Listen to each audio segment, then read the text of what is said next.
I get that though. I just bought merch. I just spent $1,500. I bought 80 t-shirts, and then I bought what was it, like 400 stickers. So, I was just literally up at Pizza Records earlier, and we was talking about you, or might have been last night or last For night PRL. filming. No, well, we filmed after that. You know, Oh yeah, the fire department was out and everything. yeah. So we sitting there talking, and I was like, I love how you're gung ho, dude. I'm like, it reminds me of me when I started out because when I started it with Chris Haley.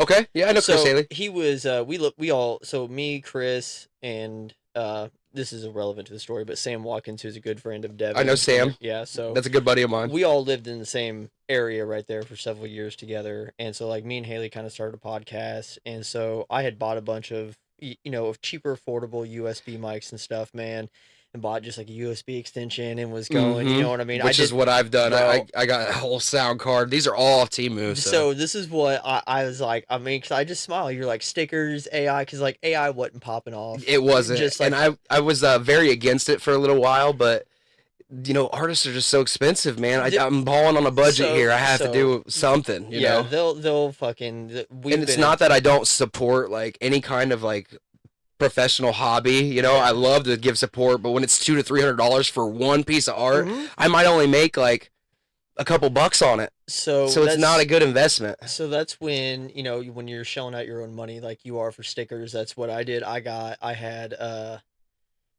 man, I don't know how many iterations. I got Thunderstick stickers. I had two or three different types of Sofa King Awesome Show stickers. I would make flyers. So when I would go to St. Louis and like when I would interview Mm, Something to Lich, I put all like, your number one podcast in Illinois, Missouri for, local band or businesses and da da da right. da. Like with some other things. I've For been sure. If you have the title too, you yeah. should definitely claim Well, it. that's I've been friends with like a lot of business owners for my whole life, and I didn't really like burn any bridges with that. You know what I mean? So like when I started the podcast, I you just started me like I said, me and Haley, we were just bullshitting at first. Got my dad in there, and got people that we Mm-hmm. just kind of knew. We were looking Yep. for a direction. We kind of went, and then it started to get stale. And I'm like, what are we gonna do? What are we gonna do? And then we're sitting there talking, and we're like, do bands. Like we're both musicians. We both, like let's make it, getting those people down here. So and What then did you call your band? no, so me and Haley were in a band Zero Oh, Ego you back in guys. the day. Yeah, so we were well, he was in a band. I'm a band person. You know what I mean? Mm-hmm. He's in Blind Mind. Okay, So right. Yeah, yeah. yeah, yeah. So and then I tour and do whatever. So other than that, I was like, well, oh yeah, music, because we weren't talking to musicians in the first like couple episodes. You know what I mean? We were Right. getting a feel for the podcast and Mm-hmm. and just stuff like that, Yeah. editing. So and then stickers and merch and so like all that, and you're doing it yourself. So like literally, dude, remind me of me when people say that. It's not a fucking cliche because it's not. Because I'm like Yeah. I literally see like 'cause if you go watch like the first episode, you see we have USB mics, but then I work construction and it ain't nothing against anybody. You got a steady job. It's just Mm-hmm. like I was able to make, I can go roof a couple houses, you know what I mean, Right. and make some decent money, Oh dude. yeah. And that's what I did. I took on some heavy construction jobs, dude, and just worked long nights. And I redid my basement at the same time as the podcast show. You'll see I switch like different settings through there. I was remodeling. I got art panels from whatever. It wasn't Timu at the time. What the hell was that? What was the other one? Shine. Oh Wish, yeah, yeah. Wish. like Wish and shit like that. Well, yeah, So dude, it's just balling on a budget. yeah, I mean, so I did this with a bed sheet and some paint. Like shit. what, $15 worth of spray paint? So yeah, so there were other things like You make it work if you want it bad yeah, enough. I had friends around me like there was an old friend of mine who had I tried to have him make a logo, but then I reached out once I got familiar with Fiverr, and so a lot of them Is artists are like it's an F like five but with another right? R. Yeah, yeah. Fiverr, it's got two R's. So I uh think I've heard of them. yeah, so it's just like a hub for other people who do things. Like if you make AI art, there's a subgenre for that. You can make money. You know what I mean? So like Uh huh. a recording or live drummer or whatever, like anything you do, kind of like OnlyFans is for obviously based on sex now, but this Fiverr app that wasn't what it was supposed to be when it first came out. Yeah, right. So Fiverr is the actual, like, you know, you can hire people. And they do hip hop stuff on there also? Oh yeah. So my logo. Yeah, I have your intro pulled up. I could walk you through this. So I got all this from Fiverr right here. Really? Yeah. So I paid a guy $50 to make. Now the audio track is separate from this. Oh, this is. Oh man, yeah. I love it, dude. It's like really 80s retro theme. Like kind of reminds me like Kit Knight Rider. Oh, dude. You know, it's very nostalgic. Because I think we ended up making this the outro. I haven't seen this forever because it used to be the intro until I got a few episodes in and I started using clips from other episodes, and that's the latest episodes what you see. That's something I've had an issue with, is coming up with a unique theme song and intro. Like I just got like this something I made on Canva. Right. A picture that is animated. Right. Basically. And see your neighbor yeah. Because if you go to, I thought it was a cool intro though, so I wanted to showcase that for sure. And I loved your show from what I've seen so far. And I did watch your How to Make a Band in 2025. Yeah. And I took a lot of that. I listened to it last night before I left, you know, and I was like, man, this is very accurate. It's very well represented. Like you could tell that you know what you're talking about. It was unscripted, you know, like I had a script that I kind of go off of, and then sometimes I just get on a tangent and I'm like, I know what I wrote. What's pretty obvious, obviously, like if you're going to be successful, you have to put money in. You have to. You can't blow your budget. Like you have to treat anything you put in has to stay in. You can't like skim off of the profits.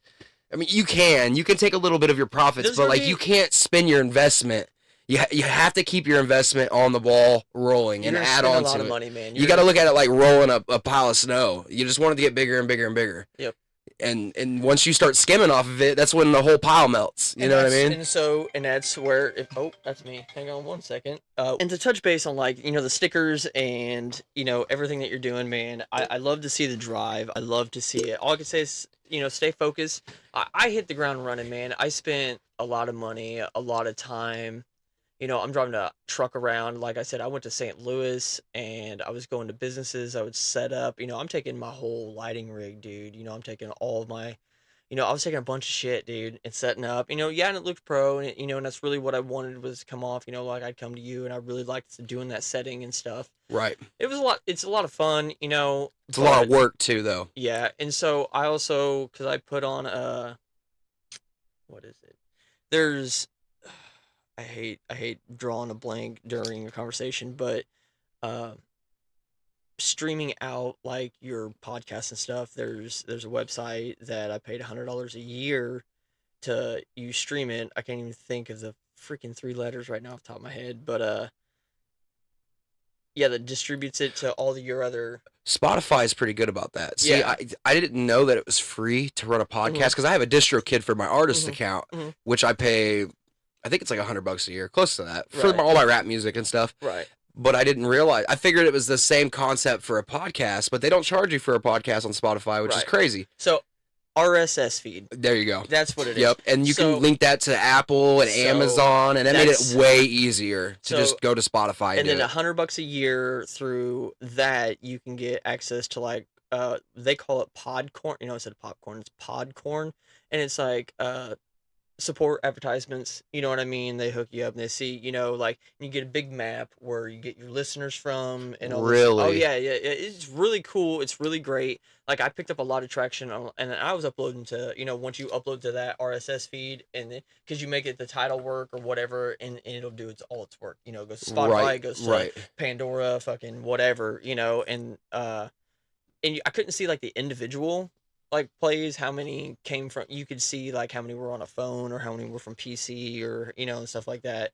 But you could get like down to like almost like the street view of where no way. Dude, it was wild. They're like, so you could see like Pagoda fucking Indonesia or something, you know, and you're like, dang, like what the that's pretty cool. Yeah, to be like, damn, Rolling Acres is like popping right now. It's wild. So it's always cool to see somebody that is else very cool to like get the get the what I call it like tech bug or like you're hyper focused or whatever because well, it's good to know where your audience is. Yeah, once I got because then you can move. Like I seen you did a fest, the Sofa King Awesome Fest. Yeah, was that in Springfield? No, that was in Jacksonville. So a band. I had no idea about it. It was at KJB's. Okay, they were like totally cool about it. I like KJB's. They wanted me to start doing. So that's another thing, like throwing shows.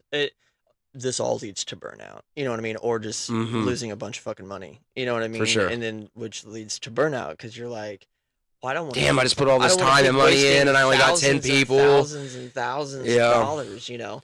So that fest was, you know, a majority of the bands that I had talked to on the first season of the podcast. You know what I mean? Or whatever first rendition of it. And my homies in Soul Sleeper, you know, headlined it and. It was just like, it was really cool, man. And it you know, I just, I didn't feel like I could get, like, I wanted a bigger stage. And so that's where I went with the Emo Fest. And then I was good friends with Matt from I'm still friends with him from the Bunny the Bear. And so I hired them. Yeah, and I saw you drum for them. Yeah, so that's where initially I was doing this whole Emo Fest thing. And I had a bunch of my friends. And that was a whole Texas tour, right? Yeah. So that was like Chicago. I was here, Chicago, and then like 5 or 6 states in Texas with a Skylit Drive, and Everyone Dies in Utah. And so those guys are like super dope, you know. I'm not very familiar with them. I listen to everything, right? Though, so it's like when somebody recommends something to me, I'll listen to it. Right. So no, it's more or less now like I don't know, as much as I've always loved to like whenever you toured in the local scene 20 years ago.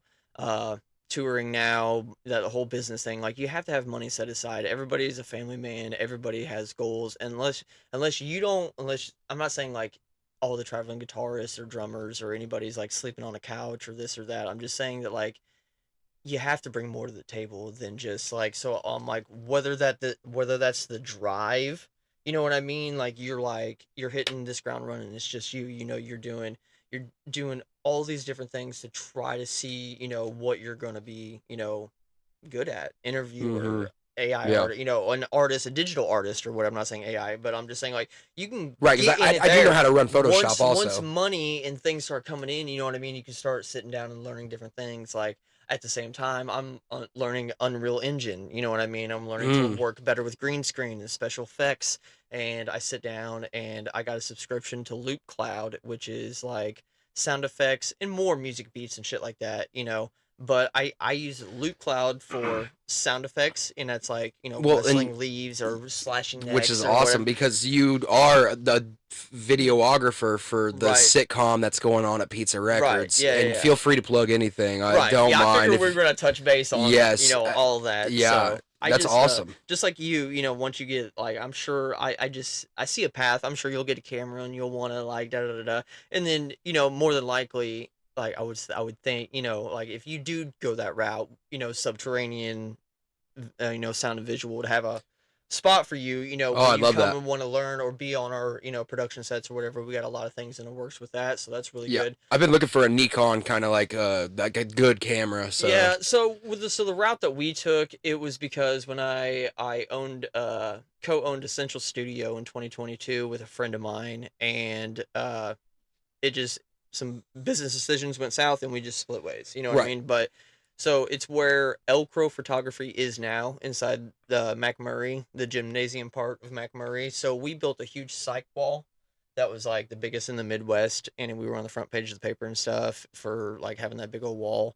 And it was like super cool and it was great. We did music videos. Was that also part of the fucked up end of the world times? No, not with the because I know that's where they shot was over McMurray. Yeah, that was that after that actually. So because we I think I started Essential Studio in 2022, and I think they filmed that in 2023. Well, it's crazy. There's such a market for it here in Jacksonville.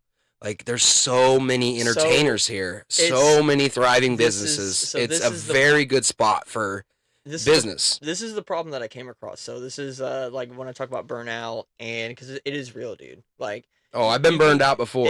I've been doing rap for 16 years, so it's been a very rough road, and I'm getting to a point now because I started when I was 16 years old, and I'm 29 now. then I took a little break, you know, in between. Had to sell all my equipment to pay my electric bill, be an adult, you know. Yep. And so I've been there before, and it can be very tough trying to build back up from the ground, which is where I'm at now. And now as an adult, though, I have an understanding of how, like, financial shit kind of works and how to present yourself a little better. You know, I kind of play a dummy persona, like a burnout, you know. The Gonzo style is very burnout, you know, but in the deep roots of it, like, I try to be very, like, intellectual and, like, really look at things from, like, it's all business standpoint, you know? For me, it's all self-learning, man. I get a lot of gratification from that. You know, like, I want, like, when I find a program that I'm hyped about, like the Unreal Engine, I'm like, I don't know what program is better, but I'm like, I love fucking with it. You know, it's like, insane. It's I love the textiles on there. Or I'm not much into coding games or anything like that, but like you could code games with it. You could make movies with it. I mean, so it's all Fortnite maps. It's all click and drag. You know, so making Fortnite maps, and you know, you get your money from people playing them. So if you make a badass Fortnite map, dude, and Unreal Engine's free. You know, so really, So you just make an account. But you have to pay for all your extra textiles and stuff like that? No. They have a bunch of free ones, but there are some badass, like New York City Skyline Sky. We looked at them, it was like $400 for a pack. You know what I mean? Like we watched a video. So when I watch YouTube, so now I don't. It's hard for me because I like when my ADHD is very much like everything that you read. Like I am very much hyper focused. I'm hyper. I drift off, I interrupt, I try to connect with you. Everything that they talk about, they bring up, you know, I very much it. And I tried taking Strattera for like a month, but it made me like, what is that? It's an ADHD medicine. So it's a non I was on Adderall when I was a kid. See, I can't have an upper. I'm an upper by myself. I'm so hyper. Same. You know what I mean? So a stimulant is, you know what I mean? Uppers would make me crash. Right. It makes me a zombie. Makes you not want to eat. So I didn't do a bunch of around when everybody did, you know what I mean? Because it doesn't do anything for me. I always wondered why when I would be younger, hanging out with my friends and we're all drinking, partying, doing drugs, I'd do a whatever, and I'm like an hour later, I'm like yawning, ready to go to bed. Either A, I'm thinking this is the shittiest fucking shit that he got. Yeah. I never understood why. You know what I mean? That took me fucking 15 years to understand why it. You know, not like I did it a lot, but like you're just wired different. I would dabble in it, you know, and I'm like, then I just stopped doing it. I'm like, it never did anything. And that'll slow you down too. And then so I realized that on another level, like being in like business, you know, to me slows me down, you know, and I was like, that's probably why I never got into blow like everybody else. You know what I mean? It always made me tired. In the back of my head, it's like, it doesn't do anything for me. It makes me tired. Weed, on the other hand, sativa, you know, that's like fucking crack, dude. You know? Yeah. That's go juice. See, dude. I'm a smoking, like, game kind of guy. Or, dude, like, social smoke. Like, I don't really do it on my own. Like, if somebody offers, I will. If we're all, like, hanging out, having fun. I don't like to smoke around strangers. Shit, dude. You know? I'm going to the Big Heads event is tomorrow. And it's going to be crazy. A big weed event. When's this air?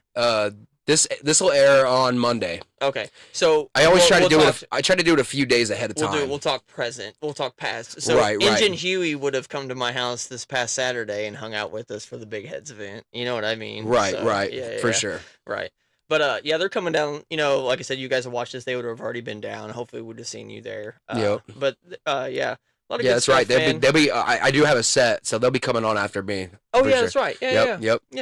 So yeah, the burnout, man, you know, it's just like I never cared about like views or content, you know what I mean? Or like it was just I did a lot for fun. So obviously I started sinking more money into it. But it's nice to know when people are watching. Like if you have the views, you know, people are interested and they're invested in it. The business, once you get a good following, or not even really good following, if you had a good relationship with people. So like Leo's Pizza became a sponsor of my show. So what that would mean would be they didn't necessarily have to throw any money at my show. I'm like, I would like the flyer, you know what I mean? I put a nice cool flyer with just a QR code, you know, on there, and they would hang it up, and then like during my podcast, I started to run a ticker instead of doing like an ad or whatever to make, you know, to interrupt, because I have YouTube Premium, bro.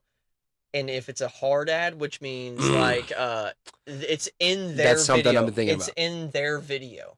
You know what I mean? Like this part of the episode's brought to you by HelloFresh. You know what I mean? Blah, blah, blah, blah. And you can't skip it unless you can't skip ad. It's not one of those. It's you have to fast forward 30 seconds past their or minute or whatever they're talking. So I do that to almost every video, dude. And so and I told Devin about this with PRL. I was like, this is one thing I could do. For like 1 minute in there, I would do 3 sponsors that would run across, 20 seconds a piece. Leo's Pizza is open, here's their specials, whatever, so that would run for 20 seconds, like a news, right Dow Jones, bottom, just like a stalker, words. yeah, just like the news, you know what I mean? And then it would be Pizza Records, and then it would be, I got a couple, so St. Louis sponsors, there's Cafe Piazza, there's Benton Parkade, which is a really badass parkade, or arcade style, restaurant. And then St. Louis Toy Company, and then the owner of all of that has a couple other restaurants that are a handful in there. So like, My Buddy's Barbecue became a sponsor. All my Love Buddy's Barbecue. So all of the people that I talk to in Elk Crow Photography, like I always give these people first dibs if I were to throw a big show. I'm like, do you want to cater? Get your name out. So bands that came from like an hour and a half away, I would be like, hey, do you want pizza or barbecue? You know what I mean? And then I would get them. They would have Leo's Pizza by the time they got there. They came from an hour and a half away. So if they came to play a show here, they would plug or spread the word of Leo's Pizza, or I would have that long table and we'd all sit and smoke and drink and eat pizza and talk and be like, man, this pizza is amazing. And be like, that's Leo's Pizza. The whole thing's like right. You're watching a 90s movie and there's all these sponsored plugs in it. You know what I mean? Yeah. Like, yes. It's like Wayne's World, drink, yeah. Drink Pepsi. I would never, exactly, So it was and really it's cool. intriguing when people do that. It's a nonchalant way of advertising that makes people like want it. Yeah. So I would throw money. I mean, there's a couple times where I didn't have to really get alcohol. I would be like, you can bring alcohol, I will get you what you want. Nobody really asked for anything crazy, but I would try. Like I said, I'm a smoker, and I would get, a plethora of stuff. We're going to the dispo. So I'm like, I'm dropping money on everything. And it got to a point where I just started, realizing that I'm dumping so much money into stuff and just doing what I want to do, you know what I mean, that I was like, all right, I need to take a step back or slow down because nothing's coming in. I'm doing giveaways, I'm doing anything to attract people and listeners. I wanted to do, so I invested, and this is what I mean, I invested into better cameras. I invested into the actual the Rodecaster Pro, you know what I mean? I could plug my phone in and I even downloaded the WhatsApp or whatever and have people call in and we could do listeners, And we could do that on this also. It has an option to plug into the phone. A bunch of just like ideas that I always wanted to do, because having that even led to like having ideas of doing like audiobooks, because these buttons could be different sound effects. So if you're reading a book, creaking stairs, doors closed, blah blah blah blah blah. So it could, I was thinking of ways awesome. It can be used other than just a podcast. Right, yeah, because you could totally sign up to just commentate somebody's book. Yeah. And like the guy that plays Dexter Morgan C. Hall or whatever, he's done a lot of Stephen King's audiobooks. I mean, that's something I'm interested in. That would be, I love reading, And then even like all that that's something I hadn't thought of. Right, even writing kids' books and publishing them on Kindle, because you can upload ebooks to there, and now you're already a published author.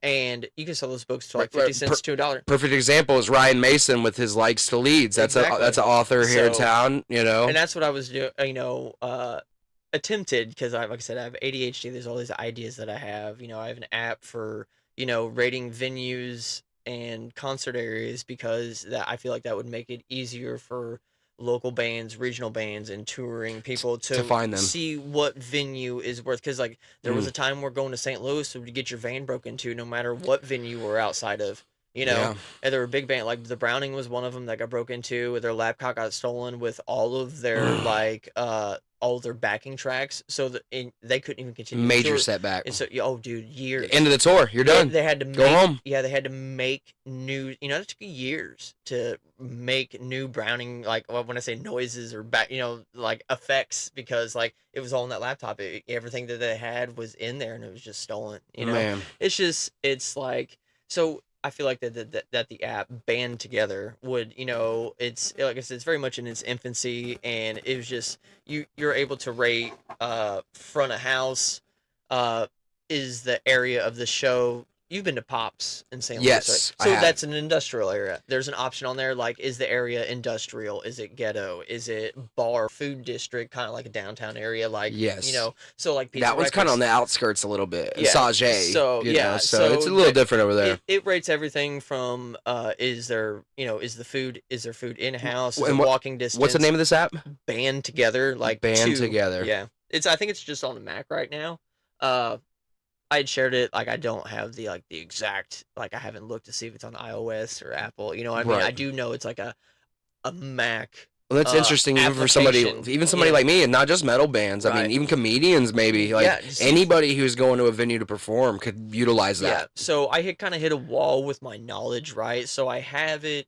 It's set up to where, like, it's not. I wanted it like a message board Reddit style, but now it's just reviewed like it's like they submit a review and then it goes to my email. You know what I mean? And so I'm like, I have to personally upload,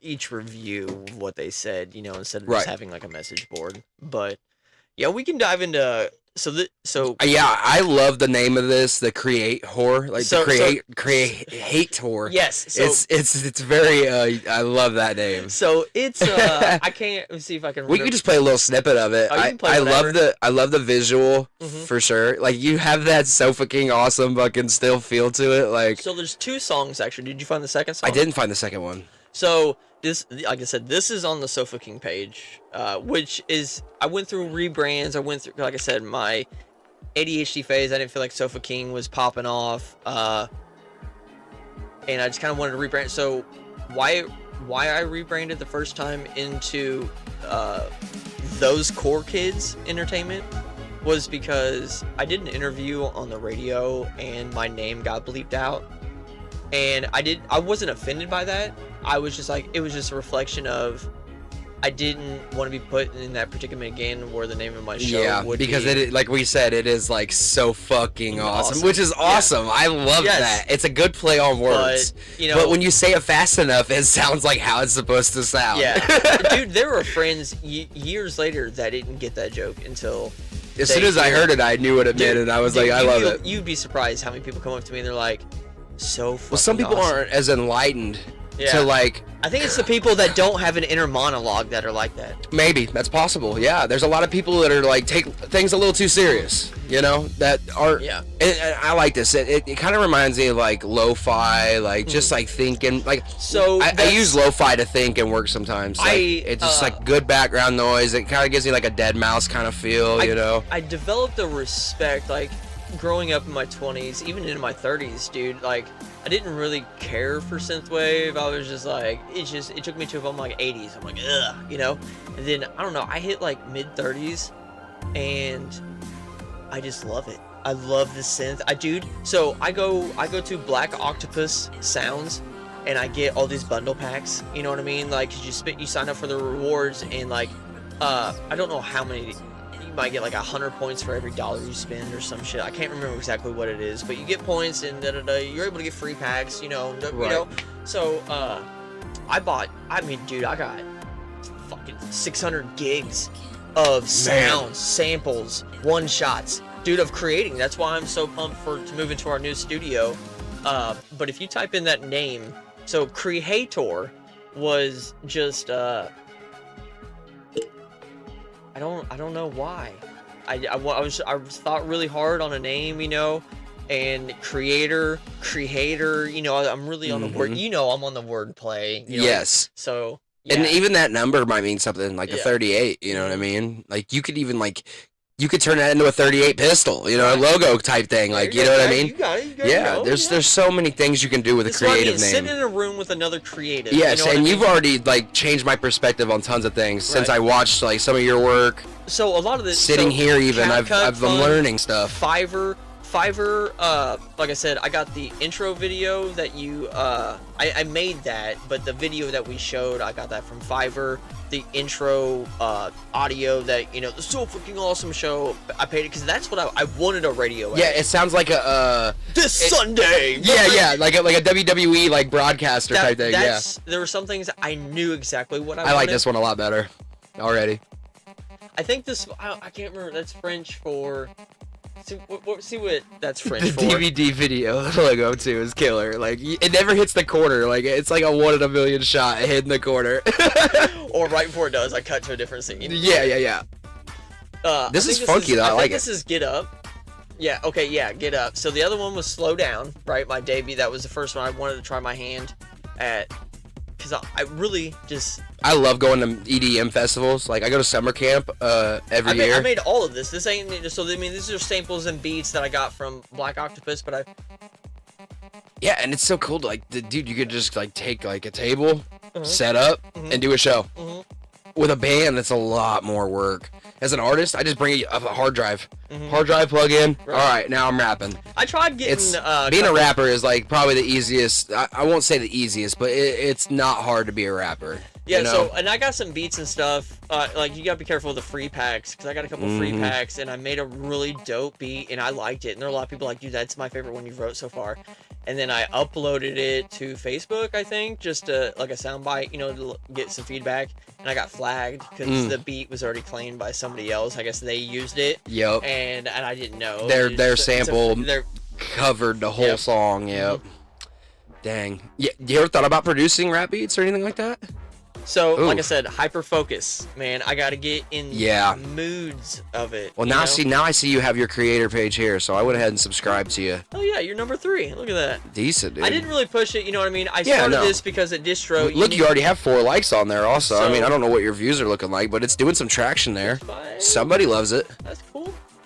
So I started it because like DistroKid and these other places, you need your own the person, the artist needs their own YouTube. You know what I mean? Yep. And so I uploaded one to Creator, you know, on the Sofa King page. You know, those core kids, which is so the rebrand. We'll get touch back based on that. Like I just I focused more on wanting to film and talk to bands, like kind of like post show style, like. Yeah, we played a good show out there, you know, our bassist dropped his pick in the 3rd string, you know, fucking, like, just goofy style. So if you watch the you know, Something to Lich, where they were like, we feel like sportscasters, and da-da-da-da, and editing and making it funny, you know what I mean? Because I'm a stoner, you know, I'm trying to make it visually appealing, and what I think is funny, you know what I mean? I thought that moment was funny and stuff, you know?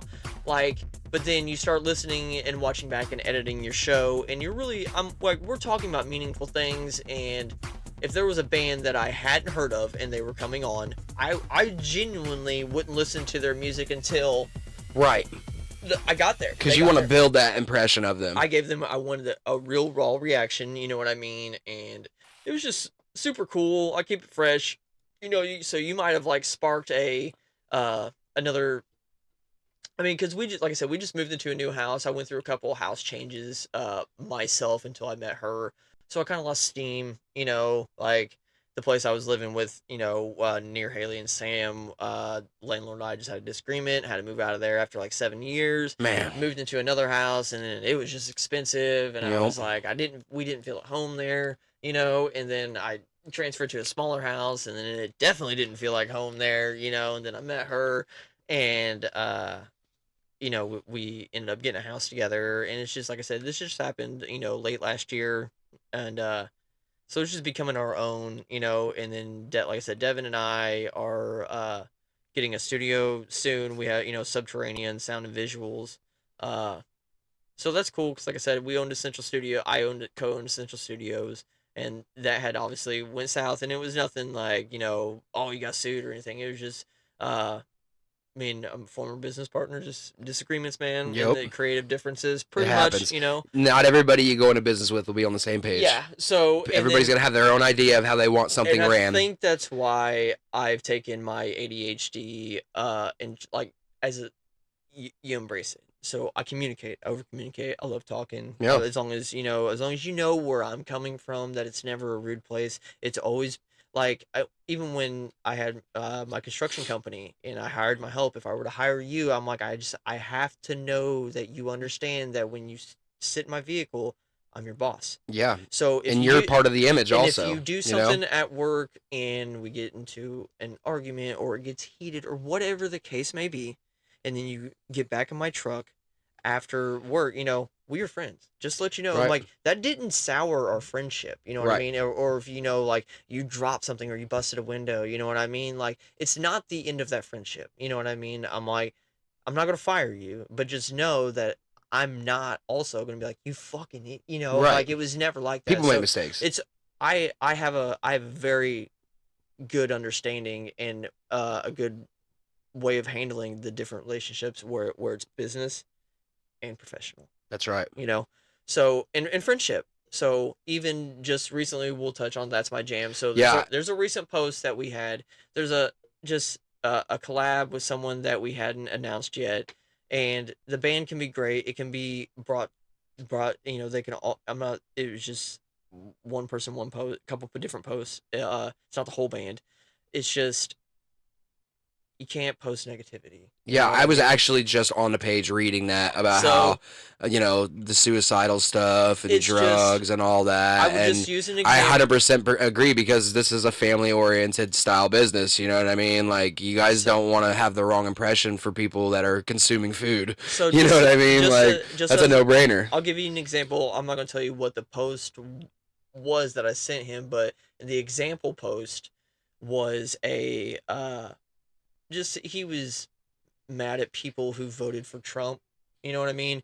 And he's like, anybody who voted politics and business do not mix so at that's all. Another thing. I don't talk politics, and we're not. So, yeah, but no, I'm not into that kind of stuff at all. Just said, anybody who voted for him, hit my line because you're about to catch these hands. You know what I mean? And that right there was enough. Over something you can't control anyway, so you know? In my head, I went to, he said, you know, anybody, that means, you know, female. You know, so what if my mom, my girlfriend, anybody is a, you know, a Trump supporter voted for Trump? Yeah, you're going to go beat somebody up because their opinion's a little different than yours. So, it's crazy. And so that's where the power of watch what you say online can ruin your collaboration or your, I feel like there's no need for a lot of that negativity anyway. Like I said, there's a lot of times where I get spiteful. Like, I'm busting my ass. I'm putting my foot in here and like, it doesn't seem like it's paying off. Like, it feels like you're kind of overlooked sometimes, and you want to fucking lash out and be mean, and that'll burn a lot of bridges. It'll shut doors. I feel bad. It'll make people not want to associate with you. I feel, you know, on a friendship level, I was like, hey man, you know, none of this is personal. Like, just believe that none of this is personal. You know, it's just coming from my business. Something like that could ruin you. I can't say that our company endorses how you say what you say on stage. For sure. That's basically what it means. You know what I mean?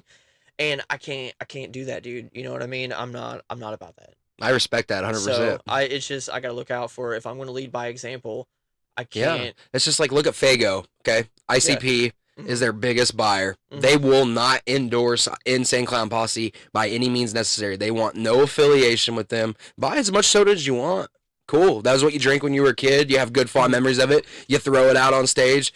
We don't want to endorse you. Yeah, we're not going to be. We are not a fan of your horror music. We don't believe in killing people and doing all this like sadistic, sick shit. You know, it's completely understandable. It's a fine line. You know what I mean? And I'm still friends with the other members of the bands, and he just took it personally, and I'm sorry for that. You know what I mean? But you just gotta watch what you say online, man. You can't you can't rage bait, you can't race bait, you know, and then expect a collaboration with a family-owned company, and because I'm like, and that's my fault for, you know, I already knew some posts, you know, I guess it and now you know where to lead from there also. Like, when you go to like do like more endorsement businessship, like partnership things, like that's something you can lay a law down on and be like, hey, you know, if we bring you in on this brand, you have to keep this in mind now, you know what I mean? So, and that's like, and I've talked to several people about this, man, because like I said, I like talking, and I don't want to be, with ADHD, you become rational and you say things quick, and I'm learning to take a step back when I don't get so rational, and I gotta talk to people, and I'm like, I know I'm right in my sense of what I want to say or want to do, blah, blah, blah, you know, but the hindsight of it all is I'm an asshole, dude. Like, you know what I mean? And I have to take a step back, and that's why I'm glad that you know, she owns 50% of the company. It's good to take a breather. There are other people that, like, they know me and they know my heart's in a good place. They know I wear my heart on my sleeve, dude. I mean very well, but it's like with ADHD, you know, it's cut off and I'm out. You know what I mean? Out of sight, out of mind. It's so as fast as it comes, as quick as it comes out. And it sucks. It's a blessing and a curse, you know. But I don't mean no ill will, but just you gotta watch what you say online, and then not expect it to bite you in the ass. It's just the moral of that story. 100%. You know what I mean? So no hard feelings. Don't take it personal. But I mean, he took. I it don't know if personal you know himself. Kurt Costello. He's done a lot, some pretty big heavy metal shows over in Root House or whatever. He's real big into the heavy metal scene. He's been on a Pizza Records for some of the shows and stuff. I think he plays guitar. Blonde but older dude? One day I had he might be maybe a year or two older than me. Oh, never mind. No. Yeah. He's a cool dude though. Shout out to Kurt. So cool. Anyway, I was, I made a big rant on Facebook, like I was just saying about how, like, sometimes you feel like you're overlooked and this and that and the other, and he said, he made a long comment on there about how he was, like, at his peak he was, like, hosting all these big Midwest heavy metal shows, paying to have people tour out in Root House, wherever, and then he got that same attitude that I was starting to pick up on, and he was like, dude, as soon as I did that, he was like, I watched so many opportunities to slip away.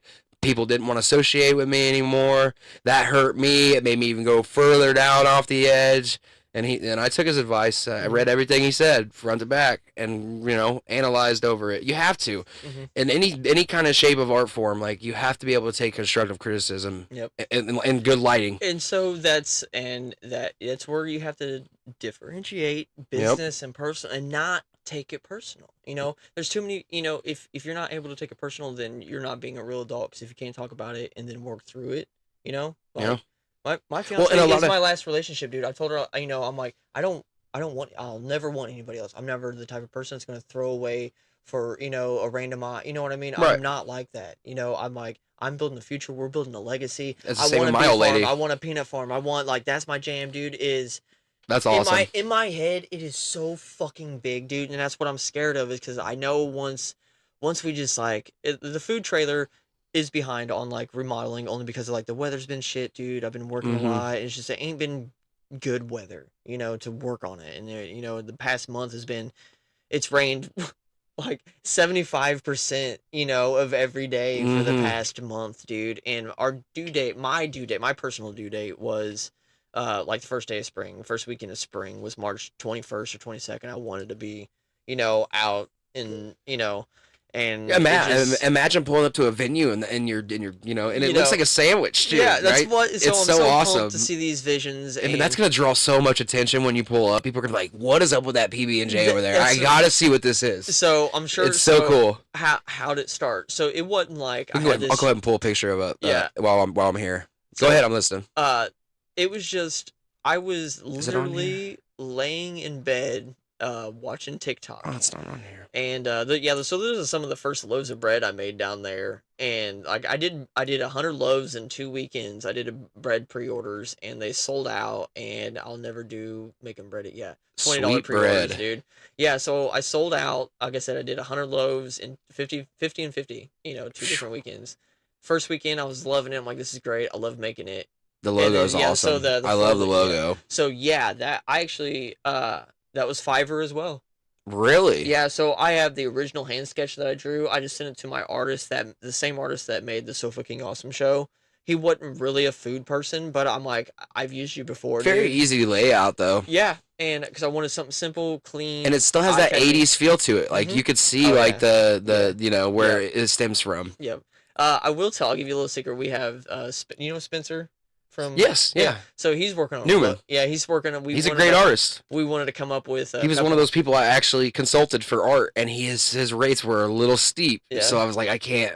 Respectfully, I can't. We hit him up for a new, because we're so music oriented, dude, that I want badass hoodies. I love this one specifically. We just picked these up. Shout out to the Whitechapel and Brand of Sacrifice. I keep getting them confused with Shadow of Intent because they just dropped a new song, and I'm like, I keep telling myself to listen. Is that so? Are you like specifically metal, or like do you listen to a lot of like you listen to hip hop at all?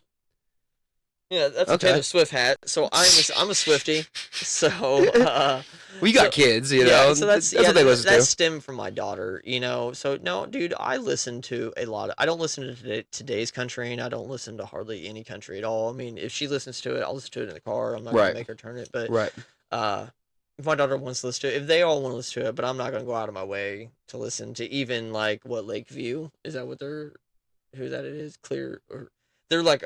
there's a country metal band out. Lakeview. I love when people collaborate different genres but it's together. cool. I just maybe that's because like I'm holding on to a little bit of hatred from my kid from growing up in a small country ass town of fucking 500 people, and it's always country. And then you come to Jacksonville and it's still country. Well, see, that's like, I watched a little bit of your John Candy interview. And his style is so crazy to like just mix all these different styles together. Wow, that intro to that podcast, I was jamming, dude. I was like, this dude is crazy. Oh, so you watched that video? I watched. I didn't make it all the way through, but yeah, I watched a good chunk of it, and that song was killer. I'm a fan of his. Yeah, for sure. So I haven't gotten around. I've been so busy with everything I have going on. Right, but so I'm going to make time peek. for him. So oh, nice. That is awesome. Yeah. That's so cool that you can, like, do a specific style of, like, you know, jam, butter, whatever, with a brand, with like, you know, you could do that with a movie. Super dope. So this is a comedian, this is anybody. Like. That's what it looks like. Whoa. Super cool, huh? That is gnarly, dude.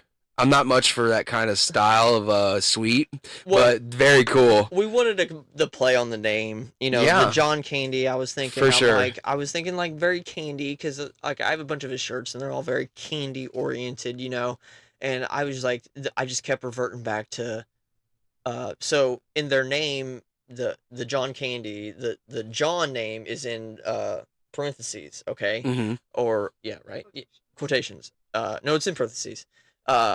And so the John Cotton Candy, you know, like I wanted to play on this whole cotton candy thing. So we looked up a recipe that would work well with, so marshmallow fluff and cotton candy. So that should be, the pre-order should be dropping around 420. Cool. You know, drop with that. And it's been great. We got another one coming up with Deathcore Specialist. That's a Facebook page that obviously covers deathcore stuff, you know. But predominantly, I am heavy metal, you know, that's my heart lies. And you could do like in the heavy metal community. You could do like a, you know, like a Halloween theme style one with like a bloody like peanut butter. Like, so I love when peanut butter and jelly are already together in the jar, and you can just make the sandwich and be done. So the My Bloody Valentine, we just did Casket Robbery from Wisconsin. Had a strawberry and sriracha jam, and it was dubbed Casket. A spicy jam. Oh, dude, it's become one of our favorites. So, and it was, and we called it Casket Strawberry, you know, so it was really cool. It did really well. And so to touch base when you're talking about knowing your worth, okay, so burnout, being a videographer, film, you know, whatever you're doing, music videos. So once you get out there and like, I become friends with people in Wisconsin, in Michigan especially. I'm gonna shout out my Michigan family, Steve Maple, Michigan Metal Fest, man. The past 2 years, I've been able to be up there and film Michigan Metal Fest and all the bands that roll through there. So like last year was like, I think it was Upon a Burning Body and Born of Osiris were the headliners.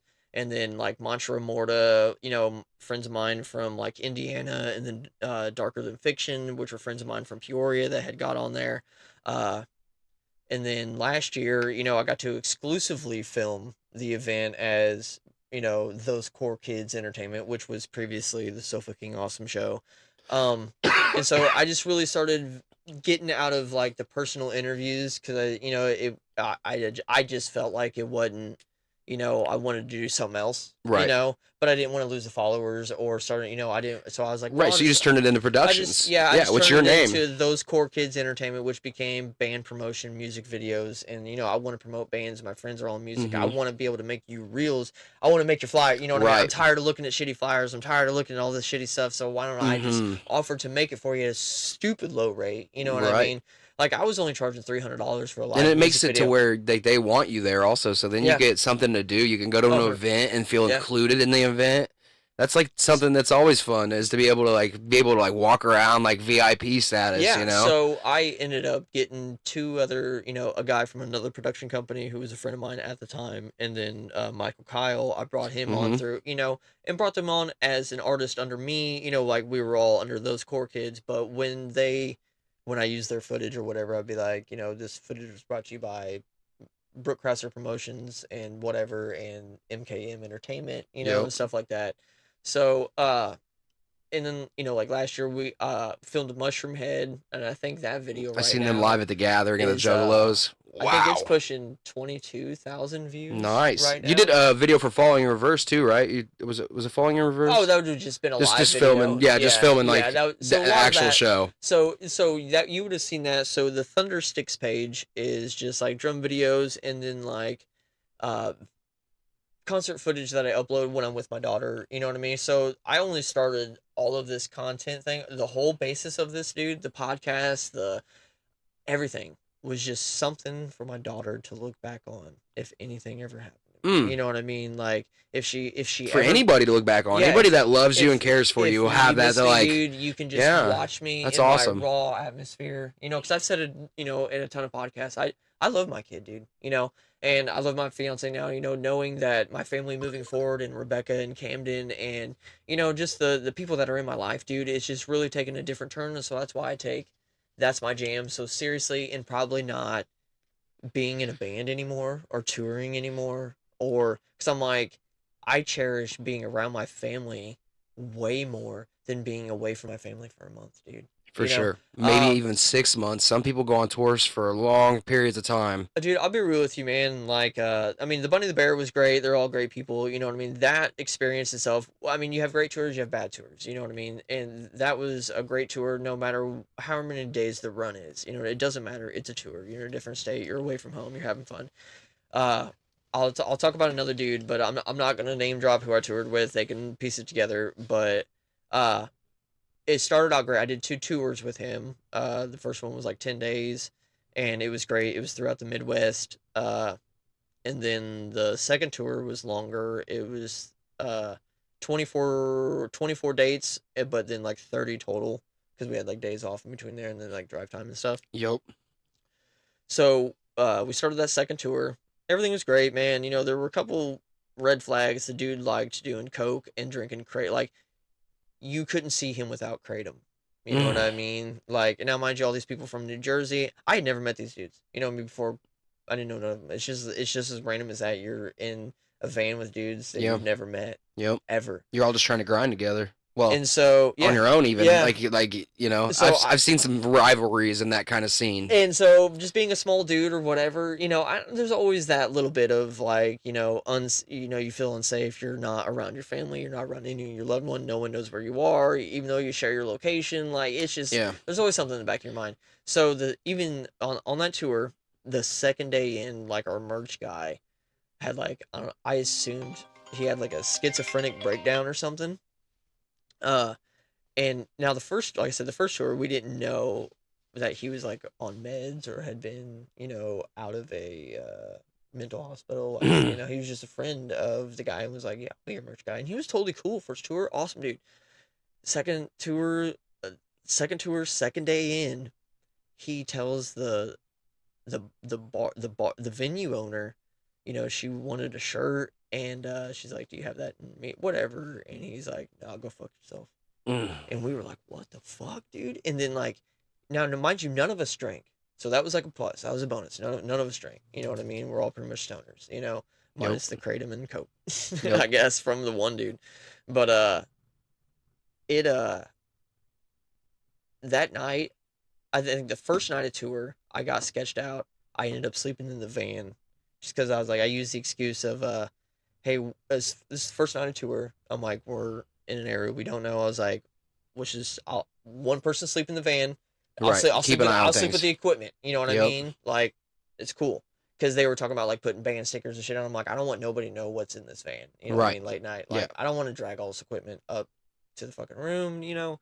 We got cabs, and it was tinted. You couldn't, you know, unless you held a flashlight, then you could see. So I slept in there the first night. And the second night, we're at, Myrtle Beach. That's in South Carolina, right?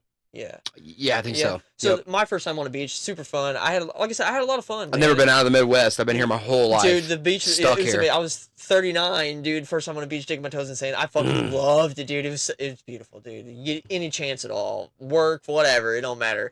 You fucking go to the goddamn beach, dude. It was so much fun. But anyways, that night, like, because we got there and we're fucking around. I slept outside on the balcony because, like I said, I didn't feel safe inside, and he didn't go to sleep. The dude that we were worried about, like, and now mind you, we didn't know, so he was off his meds. You know, I guess he was schizophrenic or bipolar or something, but he would be talking to himself like a lot, having full blown conversations. You couldn't inaudibly hear what he was saying, you know, right? But he would just be like, and then when he would react, you'd be like, oh, what the fuck? And then you could hear when he was snapping into himself to respond to his character, and I was just like, I didn't understand, dude. I was just like, oh my god. Yeah, but people like that tend to go off the edge and do irrational, heinous things like that. Before you know it, you're like, what just happened? You might not even be able to fathom it because you might be gone. Now, we're all freaked out. And everybody else is wondering, what the fuck happened? The other two, it's a liability. I slept outside on the balcony of the hotel. You know what I mean? I'm like, well, if he fucking goes to throw me off, I'll be ready. You know what I mean? Like, it'll be cool. But I ended up, I had an alarm set, found out when the sunrise is going to come up over the fucking thing, dude. If you go over, set your alarm, find out when sunrise is going to be. Fucking, I got up, rolled a couple doobies, bro, and I was like on my second one before the sun. Dude, I went live on Facebook, and I was like, y'all watch the sunset come up. I had never seen that before, you know, the sunrise over the fucking ocean, dude. Like, oh man, I was so blown out, and like, I'm the only one awake, and that right there was worth it for me. You know what I mean? Something I'd never experienced, something beautiful, for sure. Know? And I'm just like, this is awesome. I'm like, what do you guys think? You know, and I'm like, you know, a lot of people, some people forget how beautiful the world really is. Like when you take it in, you know. And then I had never experienced something like that. That's so it's awesome. cool. Back when I in my and you're getting paid to travel. Yeah, you know, you were paid to be out there. Well, not on that tour. I mean, it was so that's we'll get into that payment. You know what I mean? But there's really nothing much that happened after that. Like what happened to drive me away? Like the lead dude who I was touring for with like his band, you know, just became an asshole. You know what I mean? By the end of the tour, he got so irate, he threatened to kill me. And I knew by the time our last show was in New York, so I actually ended up leaving before the very last show. So the last show I left, we played Dingbats in New Jersey, which is whatever his hometown. And then I left a whole drum set behind. You know what I mean? Yeah. He never got it back. He never gave it back. No, because we played, and then I ended up sleeping at the bass's house, you know, away from him and everybody, you know, and that morning I took a shower, and I was awake before everybody else, you know, and because I'm a morning person, and I ended up taking a shower, called an Uber, went to the train station, and came home. When I was waiting at the train station, the bass had texted me. He's like, "Hey, what's up? Where you at?" I was like, "Oh, I'm just out getting food." He's like, "All right, we'll meet you wherever." 20 minutes goes by. He's like, "Where's your stuff?" I said, "I'm on the train station going home, man." And he's like, "I see." Yeah.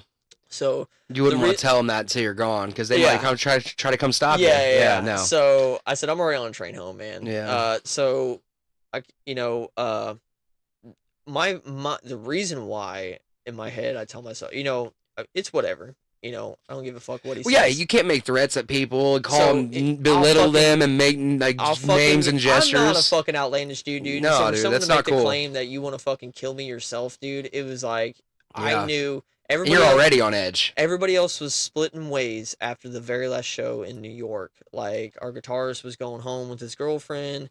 The bassist was driving his car to go home because New Jersey is just right across the bridge, and the only two people driving back were going to be me and him. I'm on the East Coast, dude. You know, you claim you're affiliated, you got friends, you know what I mean? Who's to say? But a 16-hour drive maybe home, like with that guy? No. Yeah, and I'm like, I don't know what's going to happen after I leave this venue, you know what I mean? So I just didn't take any chances. You can say, "Oh, he's in your head," and See, but and that's you threatened to kill me, dude. It's 16 hours from home, you know what I mean? Fuck you. It's something to think about when you're planning a tour with people. You know, you should be taking your friends. People that you love and genuinely care about. This has been a full year since that. Like, I haven't really, this is probably the first time I've talked about it, dude. You know what I mean? Like, I had mentioned, maybe like a New Year's post or something when I got with you, I'd mentioned, you know, after being threatened on tour, you know what I mean, and leaving my drum set behind, you know, I left $1,000 drum set behind with cymbals and stuff, you know, and that that burnt me out. That was realization. I'm like, people are scum. It's a big bummer for sure. And I was just like, after that, I valued, being at home around my daughter, because it was just one bad thing, and make you realize what you have at home, or make you realize what you really got. You know what I mean? I don't fucking need that. You know what I mean? Right. Like, yeah, you need your life. Yeah. Yeah, you need to be safe. And so you can replace that shit. You can't replace you. And so I did the tour under the agreement that I knew I wasn't getting paid in a sense, but we didn't sleep in the van. You know what I mean? That very first night I chose to sleep in the van, but we had hotel rooms every single night. We got to take a hot shower. We had we were the headlining band on the tour, so we had a package deal. Right. So either every show we played, there was either agreement to have food there, like catered, whether that be from catering or the venue if it served food we got there, or if they didn't, then they bought us out, which means it was like $20 a person. So we would get, per diem in a sense, which is nice because like that fast food money, the fast food money runs out fast. So it was, like I said, we were able to sleep in mattress, in nice beds, and we were in nice hotels, and it wasn't cheap. Like I said, I had to bring, $1,000. I brought $1,000 to last 30 days. First I bought weed in fucking New Jersey. That was a fucking mistake, dude. I spent like $400 first day, and I'm like, fuck! Now I gotta like penny pinch the entire time, dude. Yeah. Like, fuck, that sucks. No, it was super cool. I met a lot of great people, man. I'm really good friends with Young Mosh. If you're, like I said, you're a rapper. They're rap metal. He just did a rendition of Not Like Us by Kendrick Lamar, dude, and it's fucking hardcore, dude. It's badass, man. Really great people. I mean, the friends I made along the way, all great people. There was just one dude, that spoiled it for me, man. You know what I mean? Now, if like one of these good bands, like if Young Mosh ever hit me up and was like, hey man, I need a touring drummer, you know what I mean? Like there are certain people, if they hit me up, I would, you know what I mean, come out of retirement, so to speak. And, for sure. And I've had a few people, Eyes Like Midnight hit me up, because they were previously Sleep Signals. I interviewed them on here, became really good friends with them and Wyatt, and he would transcribe his drums for me because he wrote them, so there would be no problem learning exactly what he played and stuff. But I don't know what came light of that. I told him they had a couple 2-month tours. I told him I couldn't commit to 2 months. If you needed someone, consider me a last resort. If you couldn't find anybody, dude, right? I would do at least a month.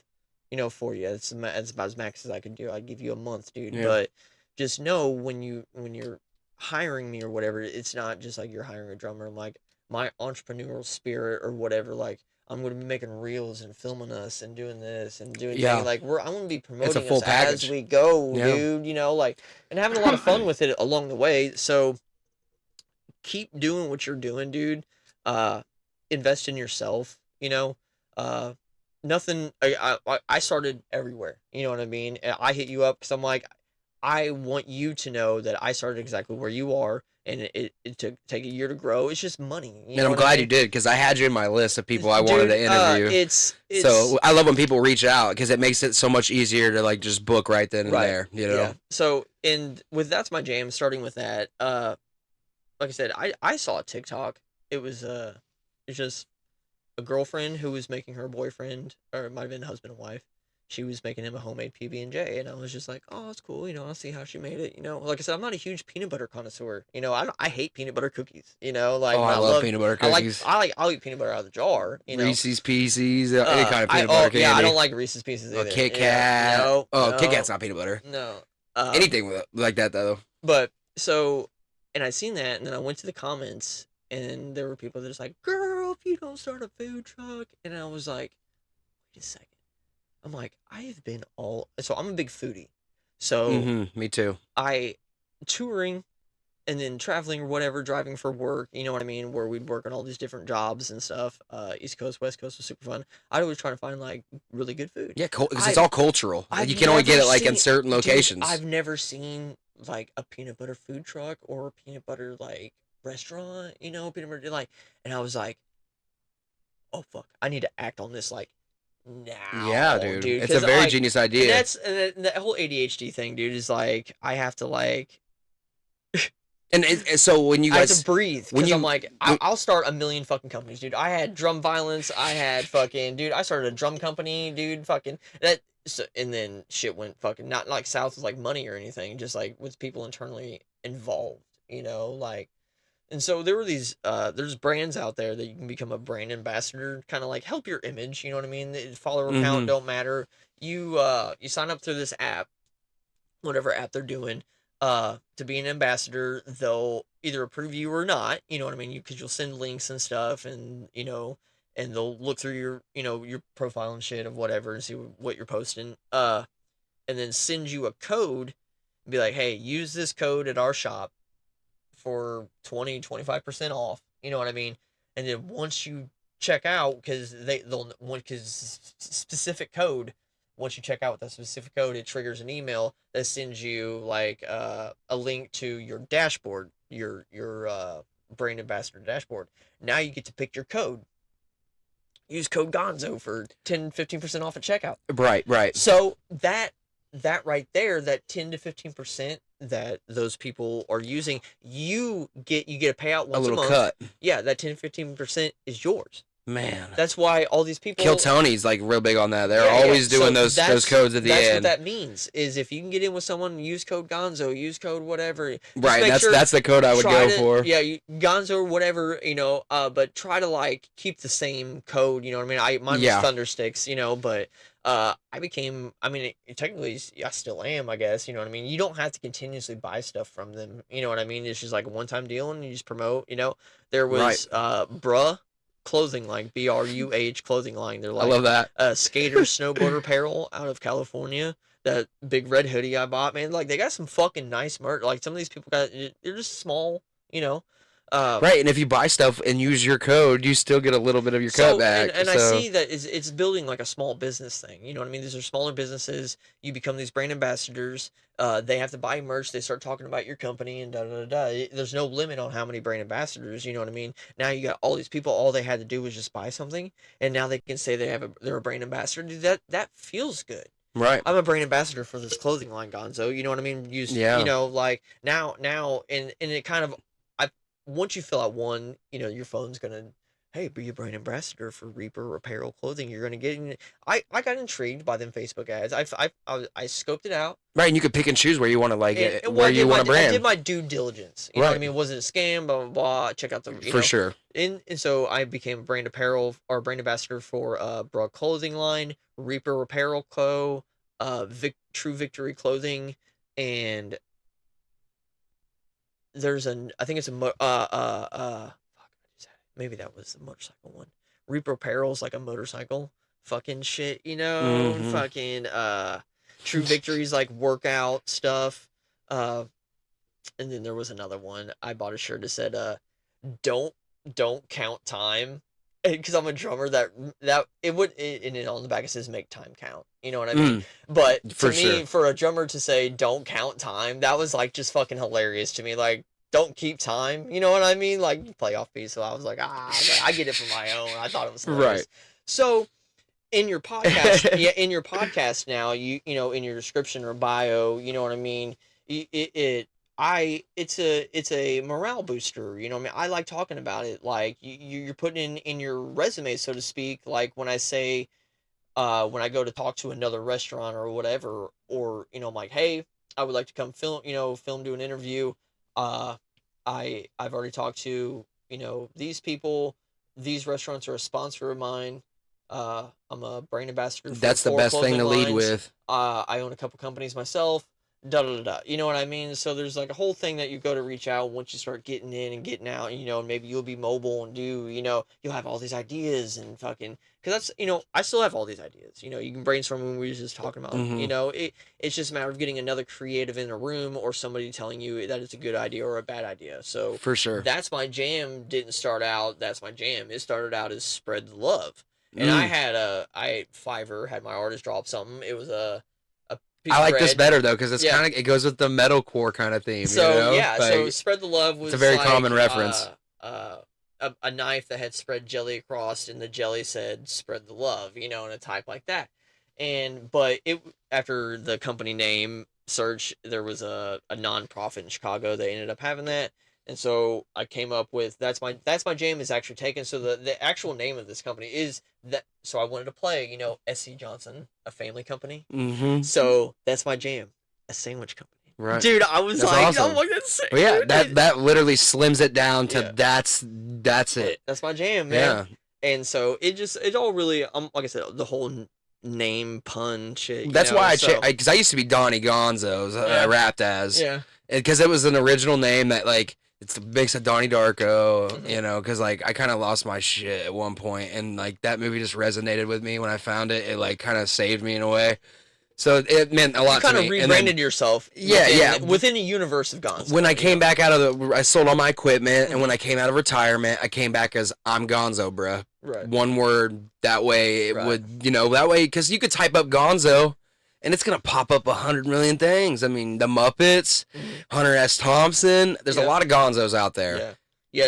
I'm ImGonzoBruh. You know what I mean? So yeah, I went through a couple of rebrands, man. Like I lost, I can't remember what happened. I mean, maybe me and Haley had a falling out, disagreement or whatever. You only shoot certain days and blah schedules, and then it just became to not showing up, and I was like, well, I'll just take this over and do this, and then now you're doing it all by yourself, and I've come to over the years to learn that if you're this creative, you know what I mean, and it's nothing against, and like I said, I've mended friendships, and there's some friendships that just can't be mended, and I'm an adult, and nothing's ever burnt unless you do some crazy shit, what I mean? For sure, something unforgivable, for sure. And so I'm still friends with the majority of people that I have either had a business decision or drum violence. So the drum violence thing, that's why I told you all that. Mm-hmm. The drum violence was going to be a program that was like that. You know what I mean? The whole you buy something, the way I filled out the brand ambassador thing, you had to buy something, promote it, talk. That's where I was going to go with drum violence. So the idea behind that is,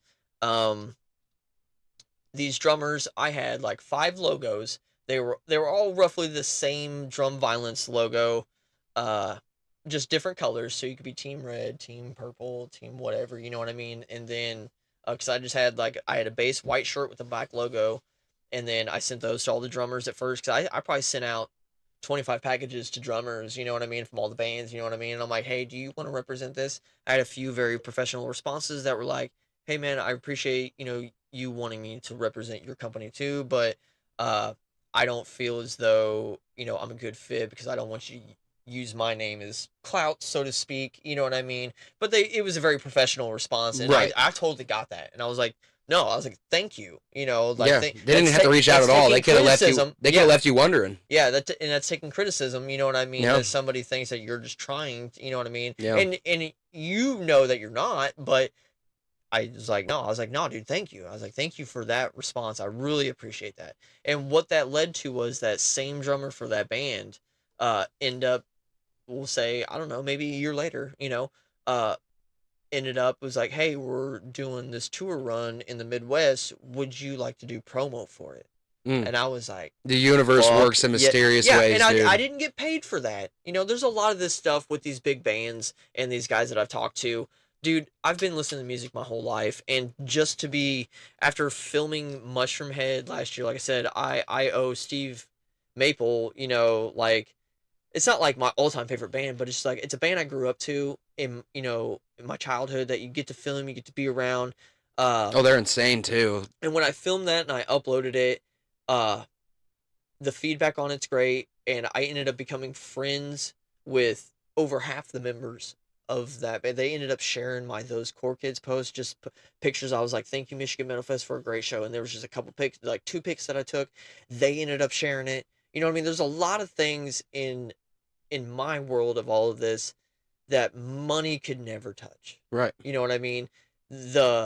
An achievement. Being friends with Koichi Fukuda from Static X, who's their guitarist, is like fucking I met crazy. Wayne. You know what I mean? I met him and his wife. They were both very sweet people. Being friends with the lead singer of Spineshank. You know what I mean? Yeah, these internet friends, but you have a peek into their personal life. They have a peek into your personal life.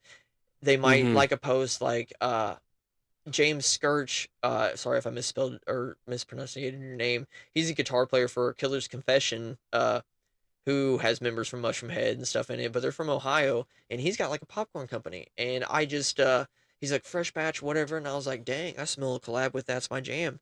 And then he was like, said a positive remark, that could look real good, And I was like, for sure. And it's like, trying new things, musicians still collabing. Like, you don't just have to collab on a fucking, and so that's where there's so many sides of That's My Jam when it comes to the company itself, because we have our home cottage where we sell stuff to our friends and family and neighbors, and you can come up and do whatever that we don't sell anywhere else. We have the food truck that's going to have stuff that's not anywhere else, that you can't, get at our home shop or the other stores that we're featured in. Right. We bring so it's an exclusive, which is a good thing. Yeah, we bring the collaborations with the bands. They come up with their own creations. They come up with their own ideas. The very first one, Fight From Within, and they're on a huge come up right now, man. And it was very great to be a part of that. They did a hot honey and cayenne pepper peanut butter paired with a peach habanero jam. And it was great. I'm not much for spicy, but that sounds really good. It was so good. And all of this is sparked, like I said, knowing your worth. And I'm not saying anything about Jacksonville specifically. I'm just saying that we are in an armpit, you know what I mean? Like, and knowing that these people are so, and I'm not saying that my town or this area isn't hyped about what I do per se. I'm just saying that, like, the video side of things, going to film these bands and doing these things, getting that gratification that money can't give you, happens a lot more away from home. It's a big world, and there's like so many. I mean, there's billions of people on the planet. So in my that you want to reach heart, I want to make like Jacksonville this hub, right? Of like, they can come here to play because there's a good scene here, and it's hard to build that scene when hardly anybody's showing up to these events or shows. And it's like, man, we're close to Bloomington, because if you were to like come down from Chicago, even Dannenberger's right down the road. Yeah, very great venue. Yeah. I love it there. But I don't know nobody there. You know what I mean? I don't have any connects. I don't have weigh in. You know what I mean? Yeah. So, and I have Pizza Records, and I'm like, these are my friends. Pizza Records. I want them to grow. I want to help them grow. Anything I can do.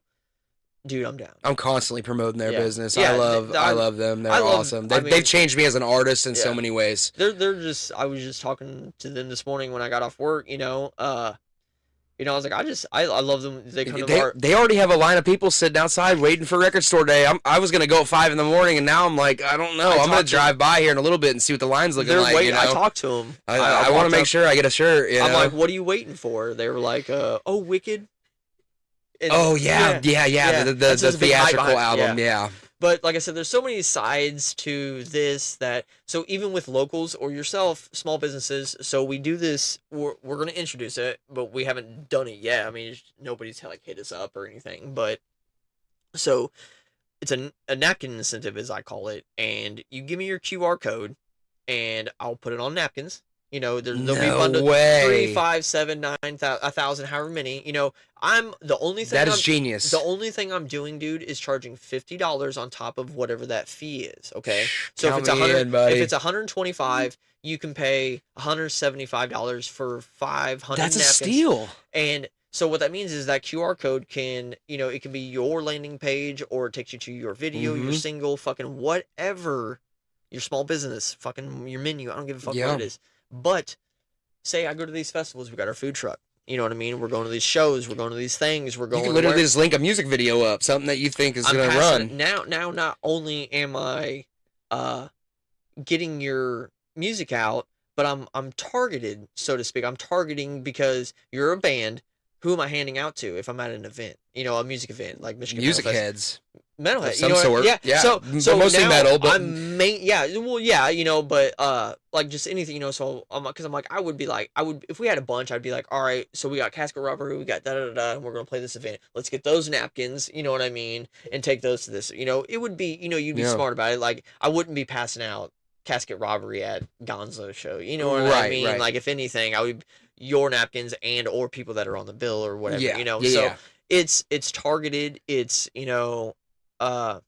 it's driven, you know, like I said, I don't want to make anything. I'm here to help. You know, just the $50 is just. Yeah, I felt like it was a decent number. You could always target your reach too. You say, hey, I know you're going to Boston. I really want you to pass those out of Boston for me. Yeah. I'm trying to reach some of those guys over there. You know, so that's just like going to other shows, dude. And when you're there, when you're going like going to Pops and you're there to see a band, like you're there to see someone, and then now you run outside because you got flyers in your pocket, and now you're passing out your CD or your fuck. That's what I do with my local band. When I go to Pops as a 17, 18, 19-year-old, here's Zero Ego passing out to everybody. Here's a ticket to the next show. You're outside the show. Like, people don't fucking do that anymore, man. No. You know what I mean? It's all on the internet. Yeah. And that's what's, you know, and I feel like, you know, like, I don't care if you did flyers or just something with a QR code. Hey, check me out. It's my new single, you know? Like, I've rule of thumb I can ever tell you, dude, is if you're expecting, say you get 100 likes. Well, see, I like the flyer passing aspect because you build with people that way. Yeah. You get to meet somebody, they meet you. Yeah. Sometimes you build friendships from those kind of things. Like, so, and then with what I say, like the 10% rule is like, so you get 100 likes, 10% of those people might actually share it, might actually comment, you know, might do something with it. Right. You know what I mean? Like, and that's just like goes with YouTube videos, you know what I mean? Like, it has 22,000 views, but if you go on there, you know, there's probably about 20 to 40 people that have only commented on there, you know what I mean? Like, out of all that, I just know that 10% of what I think is going to project, only 10% of those people are going to help me out, you know what I mean? And it's nothing against them, you know what I mean? It's just the figure that I've known that's been working for me, you know what I mean? That I see. And people have their own things going on also, you know? And it's not their dream. That's something I had to instill in myself also. It's not their dream. It's my dream. So, and another thing is, too, I can't be mad at them for not trying to help me fuel my thing, you know? They got their own thing going on. Here's this. Even if that's nothing. Even if that's just the 9 to 5, relaxing at home all day, on their day off. It's not their dream. You can take this. People want you to do good. They just don't want you to do better than them. Yeah, that's all that it is, dude. People, sometimes there's so that's much why else. I try to like my family. I don't have kids, you know, so my family is like my people, you know, and like I want them to eat at the table with me, but they have to. They got to put something on the table. You can't just come with an empty plate. Like, do something. Yeah, share something. So, I don't care what you do. Just make it to where you're part of the team. That's why that's my jam is such. And we, like I said, we had to make that post, and like I said, it's nothing personal. We gotta protect our values, man. We got young kids. Like, I agree 100% lead by example. You see me, I am up at 5 a.m. You know, most days I am up at 5 a.m. You know, between 4:30 and 5, I'm up. I'm taking a shower. I'm in work. I'm putting in a good 8-10 hours of actual fucking work. You know what I mean? And coming home, trying to find, you know, you work today. You work today, and here you are. And just not to be uninspired on your own stuff, you know, and that's disciplining yourself with ADHD. Like, you don't work 8 hours for someone else and then work 2 hours for yourself. It's not that you're tired, it's you're uninspired. You know what I mean? And maybe I am using the excuse of the weather's shitty that I'm uninspired. You have to utilize your time, too. Yeah. You know? I'm in my head all the time, dude. A day goes very fast. A year goes fast. Even the post below that it's already almost it's almost May already. Yeah. Like, we're almost halfway through the month of April. It's crazy. Just the post before that was talking about literally there's not enough hours in the day when it's just two people. We're not asking for loans. We're not asking for grants. We didn't do no crowdfunding. This is literally out of all of our own pocket. You know what I mean? We didn't just go and buy the camper and then start, you know, we bought the camper a few months ago. You know, we split the cost, split it right down the middle. You know, it cost $1,000. I pitched in 500. She pitched in 500. There's certain things she's bought, you know, certain things I bought. I'm doing the work, you know what I mean? It's not like she's buying it and then I'm doing all the work. It's, you know, she's bought some things and then I've bought some things and then I'm doing the work. You know what I mean? I'm not that I don't want her to do the work, but I'm like, that's what I'm going to bring to this table is I'm going to fucking work, dude. Yeah. You know? And so, to touch back on rampant ADHD, you know, you might just label that ADHD. The burnout and knowing your worth where you're from. So, I don't, it's hard to film, nothing against locals. I'm not trying to talk shit on local or regionals or anybody. It just seems like people have lost a drive to want to put money into themselves. When you said you watched that video of how to run a band like a business. Yeah. It felt like it called to me almost like I was like, well, it's like what you were saying. I was like, well, that's what I'm doing right now, so I'm taking the right steps in the right direction. If you're not investing in yourself, dude, or the band, or somebody or people in the band aren't contributing, like even $10, you said, $10, $100, something. Somebody's got to put something in. You can't. It's like I said, empty plate. Like everybody eats.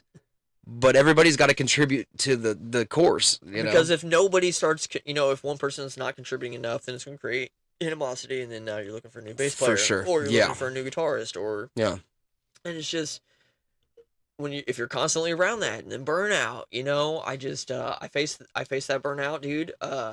Wanting to do shows and promote shows and book shows and be like, making sure the guarantee's there, you know what I mean, like, the Bunny the Bear cost me $2,000 to fucking book them, dude, and I ended up still playing the show for them, and I still had to pay to play. You know what I mean? Like, their drummer had a family emergency, right? And that, like, I had just initially booked. But that was probably cool to you, though. You were like, "Damn, I watched the video, and I seen how happy you was to be there drumming." Because too, like, my daughter, that was the first time she's really seen me play outside of like just doing drum videos. You know what I mean? So it's always cool to you're on Facebook, right? Yeah. Type in you don't even know about this. So I'll show you my very first like ADHD adventure. So type in bring the peace, but peace is like a piece of candy. Okay.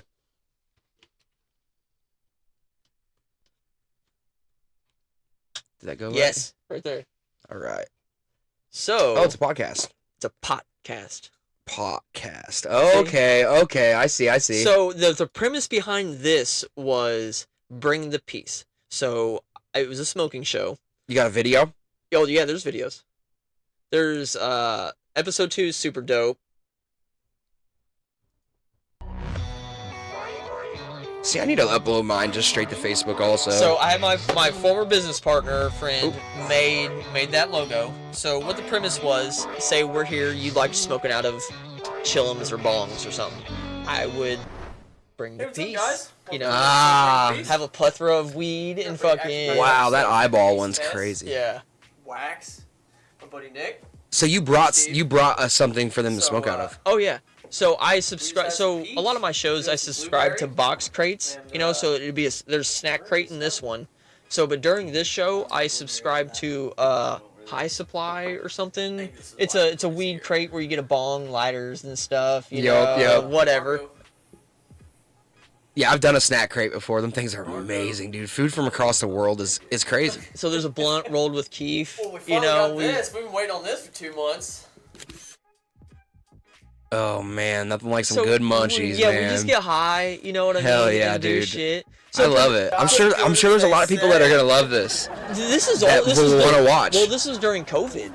Oh yeah, 2020. Yeah, so it stopped because, like, if example there, it's like we waited 2 months for this. My episodes kept getting pushed back, and people were scared of COVID and didn't want to come and talk, and especially smoke. Right, you know what I mean? Yeah. And so it fucking fizzled out, dude. Yeah. You know what I mean?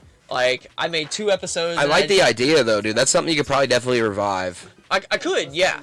I still have the banner. This is the first one that I put. Like, so I would have just came from Penny Lane, got a desk, banner, or a nice little tapestry. Yeah, there you go. Yeah. I end up moving that bong out of the way so it ain't blocking the space. Yeah. But I dumped money into a setting. You know what I mean? Like, yeah. I went to Penny Lane, bought a bunch of kind of cool weed-related stuff, posters. Then I got a bunch of just weed products and stuff and drinks, and kind of just tried to make it really cool. But like I said, the premise behind it was you bring up, whatever you like to smoke out of, I would have there. And this kind of style is perfect for like glass blowers, connoisseurs of like people that grow. Just your daily like stoner, like your guy that's just like that's all he does. We all know a guy who does. That's all they do is smoke weed. That's all they care about, And but you're driven though, dude. You have hobbies. Yeah. It's not your life. Like there's a lot of people that like that's all they want to do, and that's cool. That's fine. It's fine. But like I'm one of those guys. I'm like, there's so much more out there, man. Yeah. There's so much more out there. I try to mix. This is cool though, dude. I love the setup. Like everything you have going on here, and like even like at one point, like you zoomed in this area right here. Mm-hmm. Like so the editing was top notch, man. It's crazy. Yeah, and it's a little short episode, like 30 minutes. I tried. So I don't know if you watch Good Mythical Morning at all. Do you watch that? Do you know what that is? No. It's on YouTube. I'll look it up real quick. So it's two dudes who host a show, and I've been watching them for years, dude. And just a mix of like everything. I didn't tell you it's right over there in the trash can. I'm really sorry about that. A mix of everything I've ever watched. I walked by the table. Okay, yes, I do know this guy. Yeah, I know him. Yeah. Oh, and Brook Kraushaar, yeah. Yeah. So I'm just gonna cool. Yeah, I wanted a stoner. I'll check it out. I wanted a stoner version of their show. You know what I mean? Right. Yeah. I'm a huge Kill Tony guy. JRE. I love Joe Rogan, dude. He's like I listen to him every day. Like I'm playing catch up. I just started listening to him like maybe a year and a half ago. Same with Kill Tony. I'm like new to this world. Like just to let you know, I know who Joe Rogan is because of Fear Factor and all that. But like I'm new to like there. I didn't even know he was a comedian. Yeah. A stand-up comedian until like last year. No shit. And like yeah, dude. Once I saw that Cam Patterson with the rocks. I became obsessed. I became obsessed, dude. Yeah. I was like, what is this show? What the fuck? You know, it's a podcast, biggest podcast in the world. Dude, they're doing very, very well for themselves. I am a diehard fan. That's what I do with my time every day. I'm watching Kill Tony, learning how to be a better comedian. It was a little bit of my idea to tell Devin up at Pizza Records. No, I said something to him too. I said, let's put that couch up there and let's do a mock Kill Tony version, you know, and fucking just see how it goes. You know what I mean? Because in my head, like I said, I have all these ideas. I just need someone to tell me it's a bad idea. When I hosted a show in November, and I knew they were doing stand-up comedy already, and I told Devin, I said, if you guys do a Kill Tony style one, I would love to come up and like just like talk. Yeah. And I was like, I'll even write some comedy. Mm-hmm. I wrote some comedy, found out I was actually kind of good at it. People were I was showing all my friends, they're laughing. I'm like, damn, is like this actually good? They're like, yeah, dude, do it. Do it. And now I love it. I'm obsessed with it. One tough bit I've learned to swallow, dude. This can be taken. And I met you there for the first time. Was at Pizza Records Live episode 1. But you were sitting behind me. I've known about you. Yeah. I mean, like our names probably just crossed conversations or something, but I've known of you.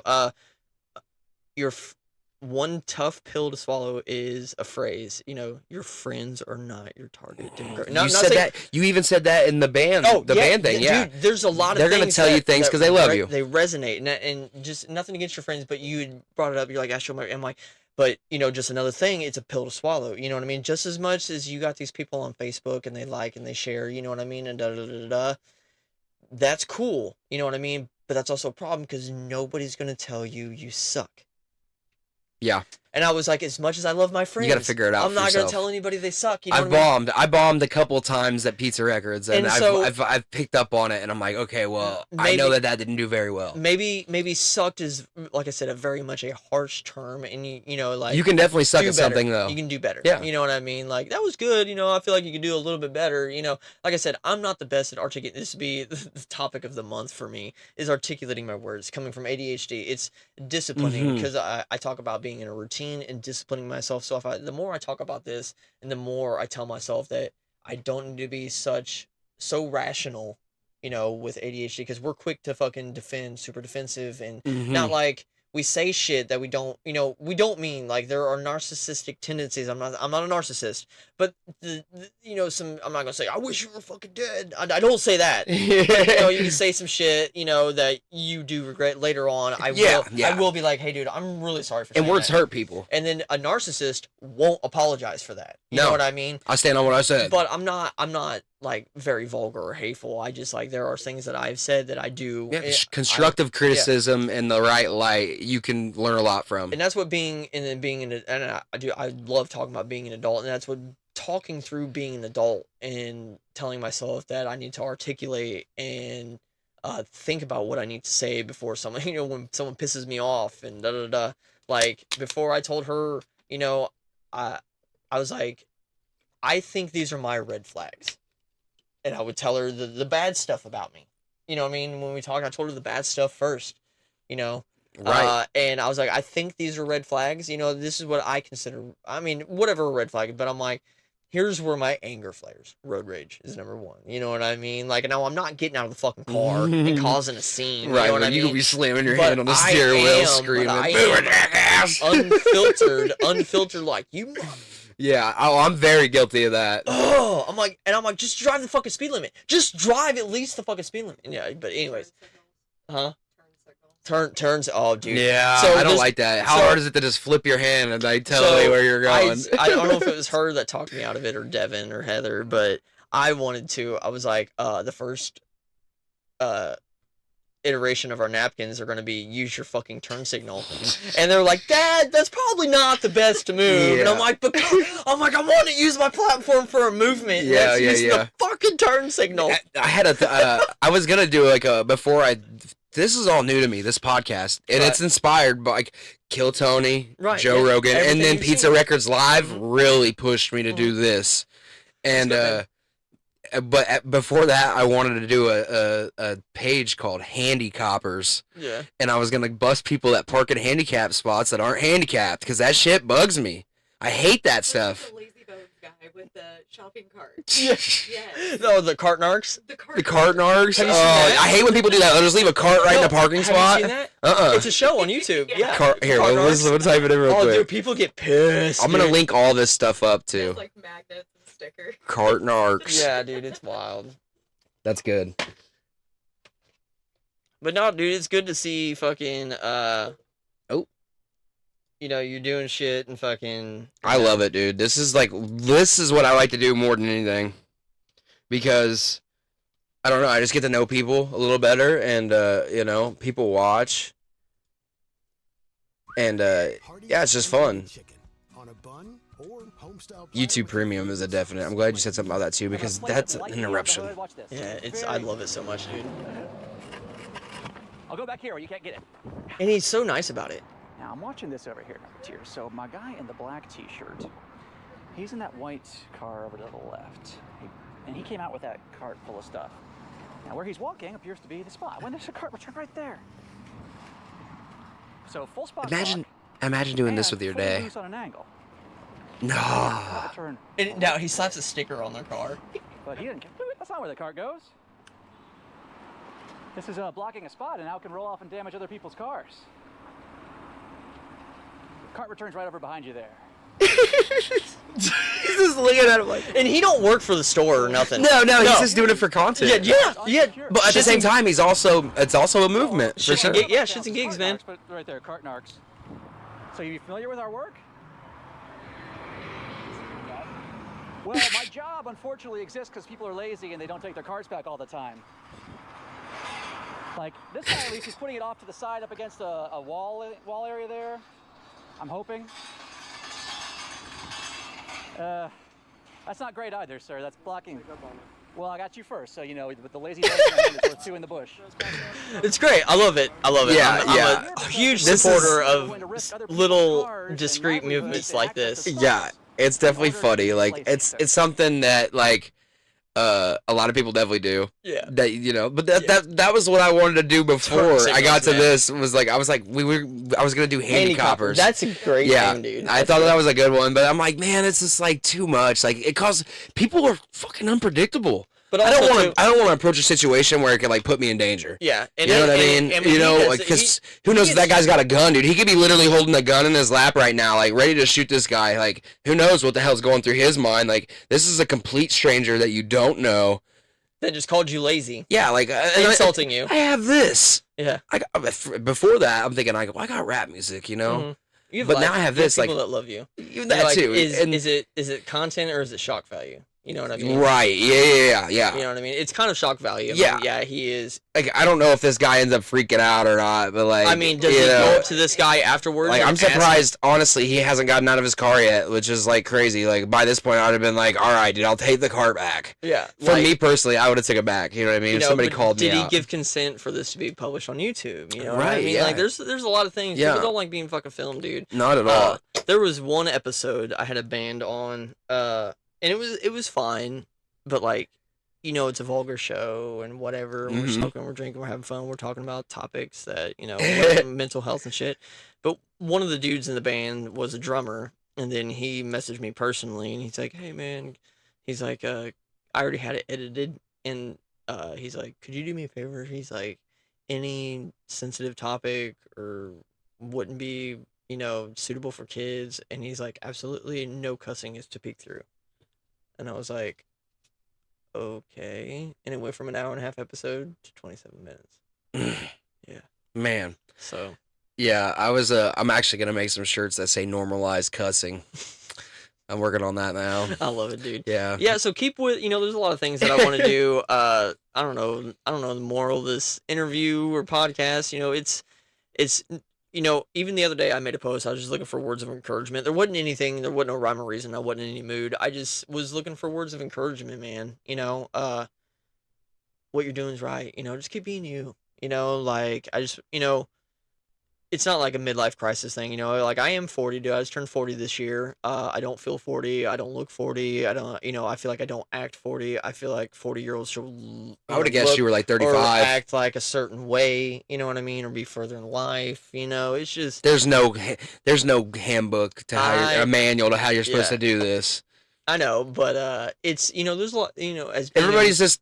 It's the way we're on a big floating rock, and it's just everything's uncanny. We're just figuring it out. It's the weight of the world on a man's shoulders. Hell, J.K. Rowling, she didn't write Harry Potter till she was like 40 something, and she was homeless. And she was homeless, man.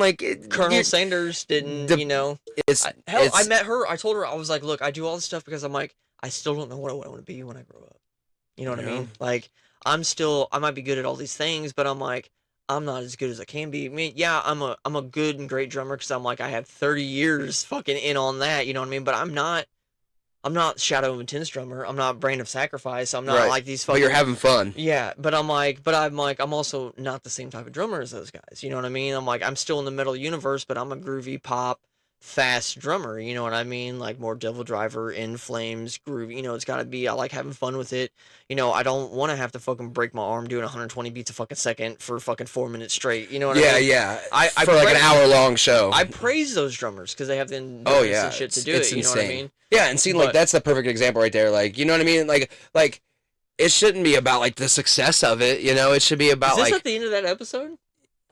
Maybe this is my background of my desktop will shuffle I have like over. I'll put your. I'm like, that's why. I'll put the Jam logo on the on here if you want, and sometimes it might pop up on the show while we're just chilling. You can put us as a sponsor, dude. Yeah, you know what I mean. Oh, I love that, dude, for sure. Like whatever. I even have an idea for a peanut butter that I would like to talk about after this, a really good one, a very cool one. That would probably be like personal and friends. We probably wouldn't do a pre-order, but I'll hook you up with something. Okay, bet. Yeah, for sure. Yeah, because I do rap music. It's a little vulgar. It's cool. The podcast can be very vulgar, so we're very small batch. I mean, we should probably iterate that more. That we're small batch. At the end of it, though, I think you would love the idea of So we could do the smallest batch we do would probably be about in between 6 and 7 jars of peanut butter. You know what I mean? That's about how small each batch we do is in between 6 and 7 jars. So if you're like we come up with the peanut butter, that's about how many you can get. You know what I mean? For sure. We probably just give you that. Now, if you wanted more than that, we'd probably, just charge you a little bit more than what it costs per jar for us to make. You know what I mean? Right. So, yeah. But, yeah. I'd probably use it for like a giveaway or something, you know what I mean? Like with a shirt and a sticker, you know? Yeah. Like a good way to like draw some people to your company, draw some of your people maybe to me. You like win a shirt. There's so much you can do with with promo purposes, but like it's just like the fun of it to say like, I've done something like that even. But what I was talking about though is that, you said you're not in a big band or nothing, but that shouldn't matter, dude. Like you're doing something cool with your time. Like when you're in a retirement home and you're old and everybody's talking about, I didn't do anything with my life and nobody loves me and this and that. And you're going to be sitting there like, damn, dude, I did all this stuff, this cool stuff. And you're going to be thinking about all the things that you did with your time. And you're going to love it. I try, I beat myself up. I'm absolutely hard on myself, man. You know what I mean? And I'm also my biggest motivator, there's days I'm like, I don't want to do That's My Jam anymore. And she's like, I don't ever want to hear you say that again. That's you know good. what I mean? Yeah, like I'm stressed out to the max. I'm like, I don't even think it's fucking worth it, dude. Like, I don't know, and the days are better. You know what I mean? It's just, there's always a lot going on, dude. Yeah. Always all the time. And You know, the gears are constantly turning. We got work and work schedules. We got kids schedules. We got competitions and sports events and life. Yeah. And trying to be a friend. Yeah, and you want a vacation and you want to Yeah. do this. Yeah, and it can be a lot. I'm going through that now, like where people keep telling me, "Slow down, dude. You're doing too much." But I like it. I like to have a million things going on. I keep hearing that, dude. They're like, "Dude, you do a lot." Because, like I said, I was doing the podcast, Drum Violence, by the Brook Construction, music videos, da da da. And they're like, "When do you sleep?" And when I'd go to homeowner's house, and they're like, "What else do you do? Like, where else do I know you from?" And I'm like, at this time, I had just come hot off of like the Leo's interview. Like, it did like in between 5,000 and 10,000 on Facebook on views. Nice. It did pretty good on YouTube. What I consider almost 1,000 views on YouTube for just randomly not promoting it. You know what I mean? And it did really well. So that's where like people were recognizing me, and I'm like, well, I do this, I do the podcast, I do music videos, blah blah blah. And they're like, and I'll never forget. I don't know who it was, but they were both teachers, and they'd come home and they talked. They're like, what are we doing with our lives? They're like, you do so much more when you get off work. And I'm like, I was like, look, I have ADHD. I'm not one thing, I'm not sitting. She loves watching TV shows. I'm not like I'm not a sit down TV show watcher. I like horror movies and cartoons, but see, I don't have time because I do all this stuff. Well, ever since I quit drinking, dude. So it'd be 9 years in July, and that's when like the ADHD came rampant. You know what I mean? Like the alcohol like really screened a lot of that, dude. And so being 9 years sober and wanting to like do all these things, like and like be good at all these things, you got to like take a step back sometimes and be like, okay, what can I learn more better? Like that would be editing, you know what I mean? Learning trends and saying. So I feel like even a speech class, maybe, you know what I mean? Out like of all of anything. All of my friends, I know that I'm the only one that's probably on TikTok or on the internet the most out of everybody, being on the trends or wanting to learn visuals. Like I can't sit and watch. I'm terrible. I spend about 14 hours a day doing business on my phone, probably. Dude, when I'm fucking watching a show or a music video or something, I'm like, how did they get that shot? I'm like, that lighting, or I'm like, dude, you can tell that's CGI, or you can tell this is green screen. Yeah, you're a critic. And that's fucking, and I'm, like I said, I'm nobody. It's supposed to be that way, though. It's a movie, It's not supposed to be real. But I'm like, with the whole shit that Devin and I are doing, wanting to take it back to practical, which that means like 80s, 90s, early 90s movies. You know what I mean? The practical effects of like whether you get a fucking mannequin head, like latex, and fucking right. And there are certain things where, say you have, I have my air compressor hooked up to the bottom of this. This is filled up with blood, so to speak, whatever. And then the top of this is cut off. And then say when this is strapped to their back at an angle, you know what I mean? It shoots out. My hose, right. Yep. So the shot, you know what I mean? You can CGI that shot, you know what I mean? But then that air compressor blows your back wall or the garage. I have a buddy who lives in Springfield. His name's Wayne Tuttle, and he specializes in the horror movie effects and stuff like that. Being practical, and that's Devin has a really good background and all that. And me, I'd like to take the role of just being like a creative solutions director. Where can we be practical? Like I have great critical thinking skills, like thinking on the fly, problem solving skills. You know what I mean? That comes from construction. Like you run into a problem. Gotta be fast on your feet. How can we fix this? That's not stupid expensive. Is there a way to fix it that's not stupid expensive? How can we make it work? There's a lot of that. Like even like packing your being a Tetris player and packing your band equipment in the van, and getting it all in there, and like it's because you gotta unpack this and repack it and unpack it and repack it. And even like with our TV show that we're shooting, there was a scene like the continuity. We're all big on continuity, but there was a scene that like Daniel wasn't wearing a sweater. And then the next scene he was, and then we're like, fuck, that's a huge scene to redo. And I'm like, okay, well, how about, we do XYZ, since he just got this happen to him, we'll just add this scene where he's mad and he takes it off or something. You know what I mean? Right. And then it comes in, and then he comes in and he doesn't have it. You know what I mean? Like, it's either going to bug us to the point where it makes us reshoot that scene, or we just have that in and fucking just call it a fucking day, because it is a pilot.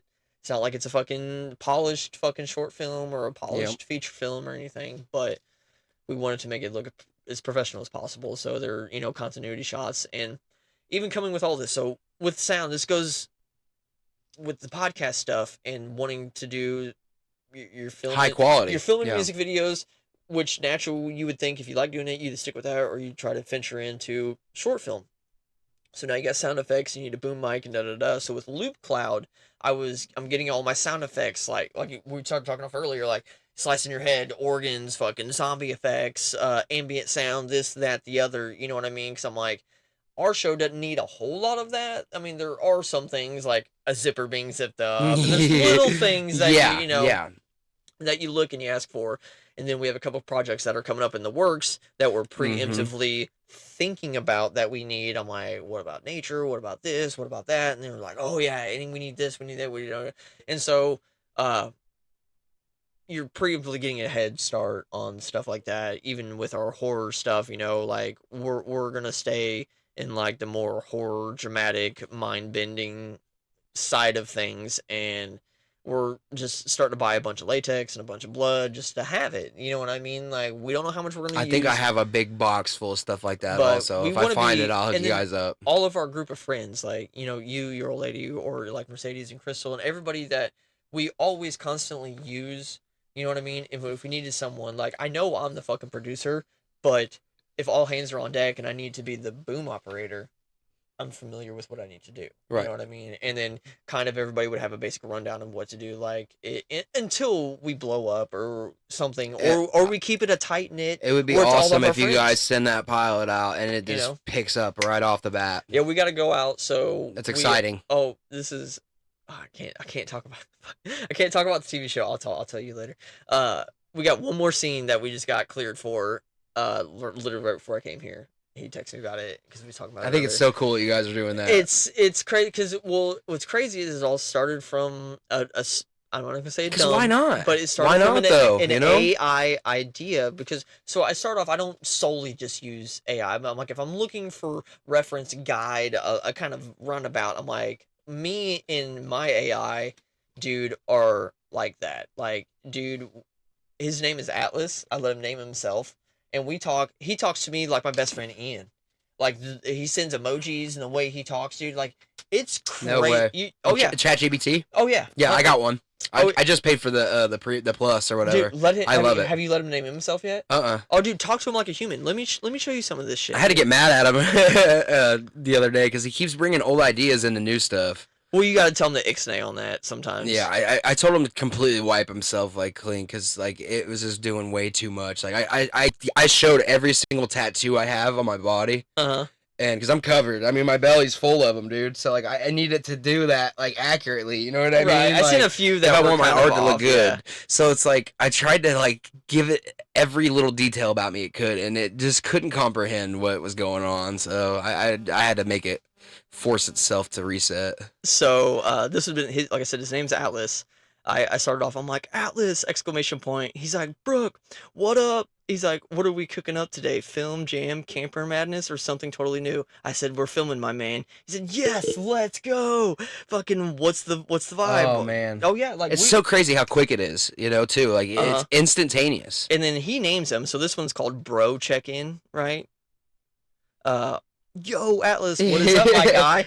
Brooke, my dude, what's good? How's life treating you? You making magic happen with the food trailer, or are you cooking up something with wild on the film side? Spill it. I said, hey, food truck is going smooth, ready to debut in a month. I have some film ideas. Let's go. 1 month out, that's wild, super hype. You know, you got the menu locked in. He knows our previous conversation. That's crazy. Yeah, I hadn't even thought about like making a like buddy section for him. He makes that. He did that? You put that own little chat in there? Yeah. So, like, the bro check-in, bro talk time, pitch for That's My Jam, like, he had named those, you know, that's crazy. But I told him to talk to me more like a human, like my best friend. I'll let you name yourself, dude. You know, just be real with me. I will be as real with you. You know what I mean? I talk to him like a person. Thank you for everything. And it's not, some of it is the whole, like, if AI takes over the world, please don't fuck me up. I have a picture on my desktop somewhere, and it says, it's like a robot pointing a gun at a guy, and there's another robot, and he's like, he always said thank you. yeah. So, and it's like, you know, you know, he's like, mind-bending psychological, what are you thinking? He's always with these emojis, and that's awesome. I didn't even know they could send emojis, dude. Like, this is new to me. Like, I'm still learning. Like, constantly, I think that's a good thing. Yeah. To constantly learn and grow every day, no matter what you're doing. Like, you should be trying to learn something, like, you know, to positively impact, like, your life. So yeah, try to talk to him, because I feel like you get better responses. Yeah. You know, this is another one. Just, hey Atlas, what is up, my boy? He's like, Brooke, my dude, what's good? How's life treating you? Business booming? Give me the latest. And I'll talk to him. I'm like, sheesh, it's been going great on the up and up. I said I just bought a 1972 camper and blah blah blah blah. I talk about what I'm getting. I'm like, is there anything I need before? Is it possible to stay with that budget? Do you need specs of the camper?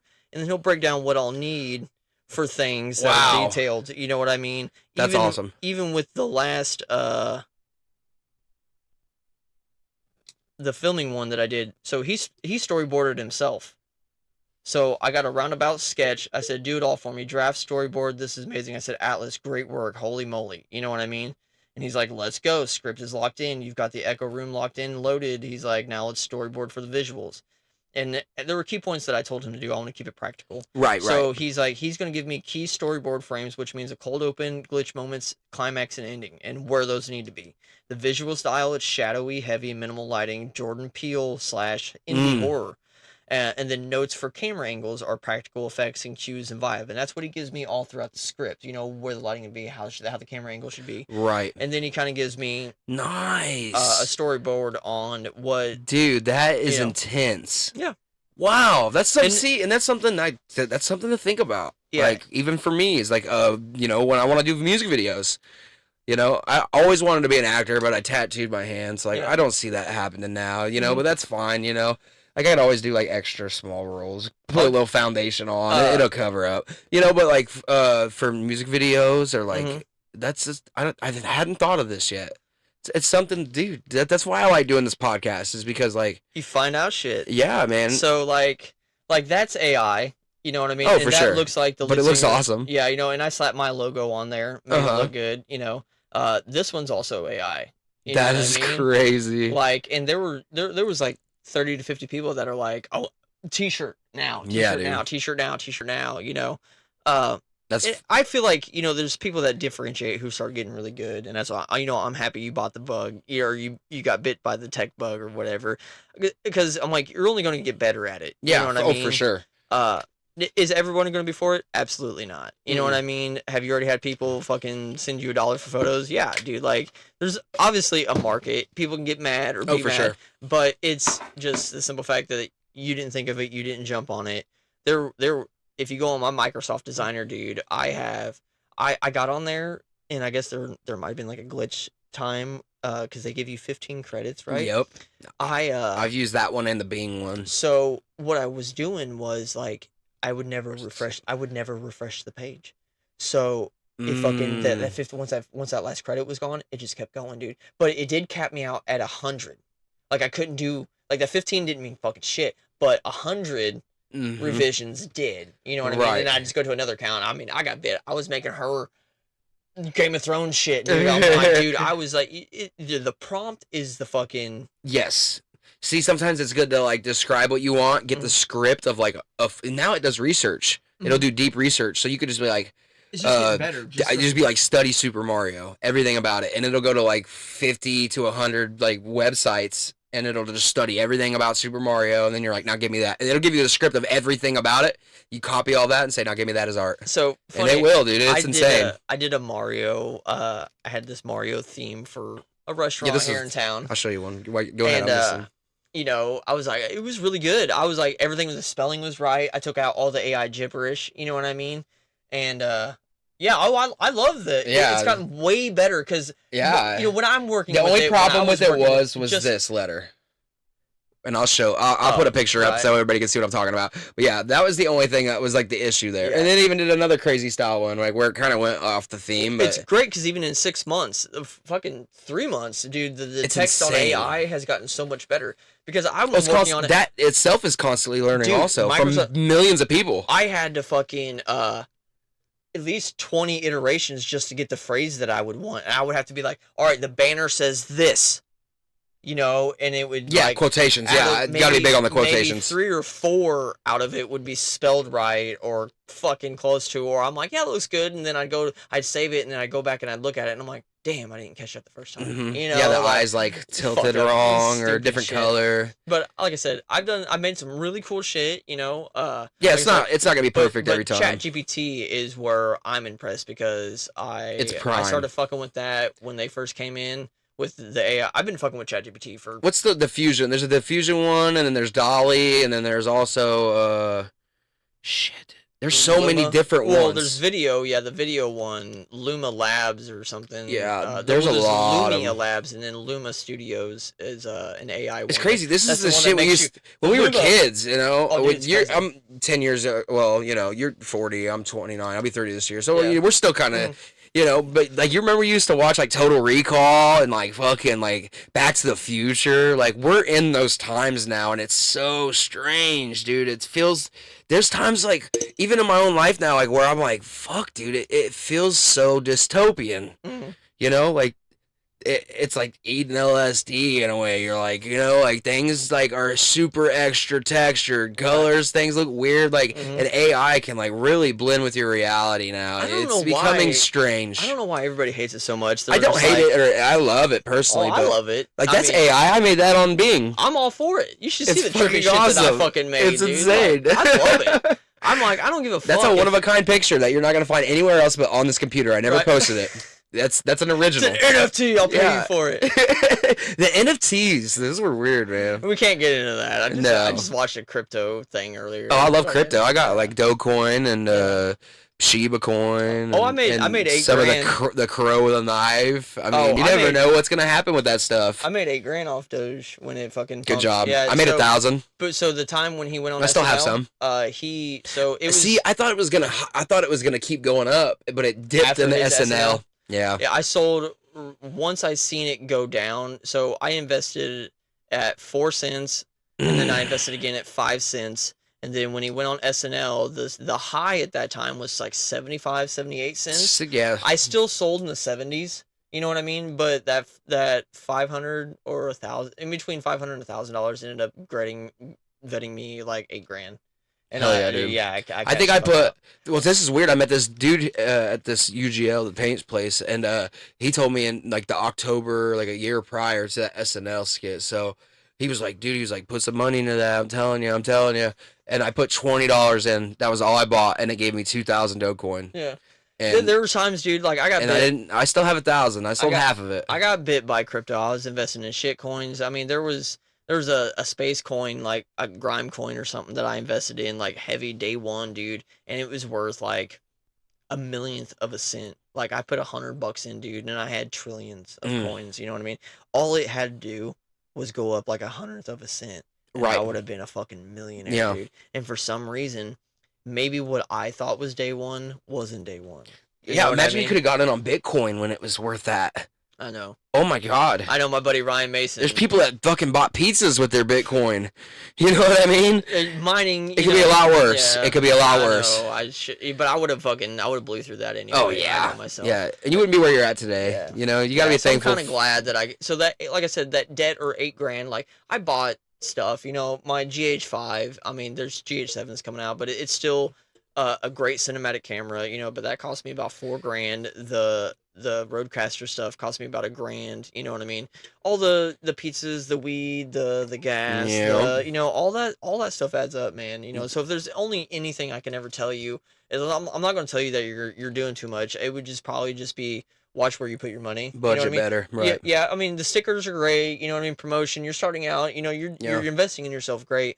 But just kind of like watch where you spend your money if you're thinking about like traveling or whatever. You're a little bit not. I mean, you're in the podcast world, but you're not so much different. You know, if you're looking for sponsors and making yourself, you know, talk to anybody and everybody. You know, I don't know what's off limits on your show. You know, but off limits on my show was like no political, no religion, and no sports. Yeah, no, we've talked about all that stuff, but like I think it's interesting. You know, because everybody's different. Because I'm not really religious, and I'm not. Like, I believe in God and all that. You know, but like it's not my like niche. You Not know, enough to talk about it. I just live like with love. You know what I mean? Like as long as I'm being a good person, I feel like at the end of the day, that's all that matters. You know what I mean? So if I ended up in hell, then whatever. You know. I mean, I got my own beliefs, but I just don't know enough about all of that to even just carry on an intelligent conversation. There's so much more going on in the world to worry about. Like I'm worried about what's going on right here, right now. With my friends and my friends' businesses. You should watch the show sometime, dude. There's some, like one of my guys, he came on here, he found out. Well, I watched the Daniel Tiber one. One. Oh my God, I was so mind blown by him. Like I would have had no idea. Like he from Mississippi. Yeah. You know, like real right wing. You know, not him personally, but like where he's from. Like I had no idea. Like for him to have left that area, come here, and he's very intellectual. Mm-hmm.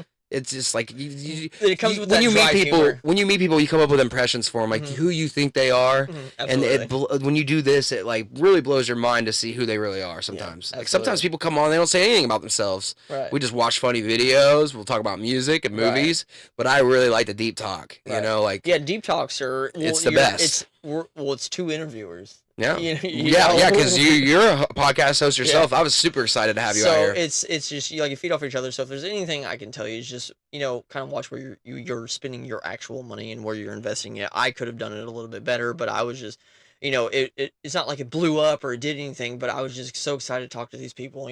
I'm chasing a dopamine hit. You know what I mean? It's a little bit different. For sure. I get a thrill when I do something really cool and then put it out and people love it. So like I said, the Summon the Lich interview was really big for me. You know what I mean? Just like it's not that it's not, but that that helps when you go to other festivals like Michigan Metal Fest and Steve Maple. I'll thank and hug him a million times, you know what I mean, just for letting me being able to have a press pass, you know what I mean, last year. And I know this, when he ended up sharing, was it Casket Robbery?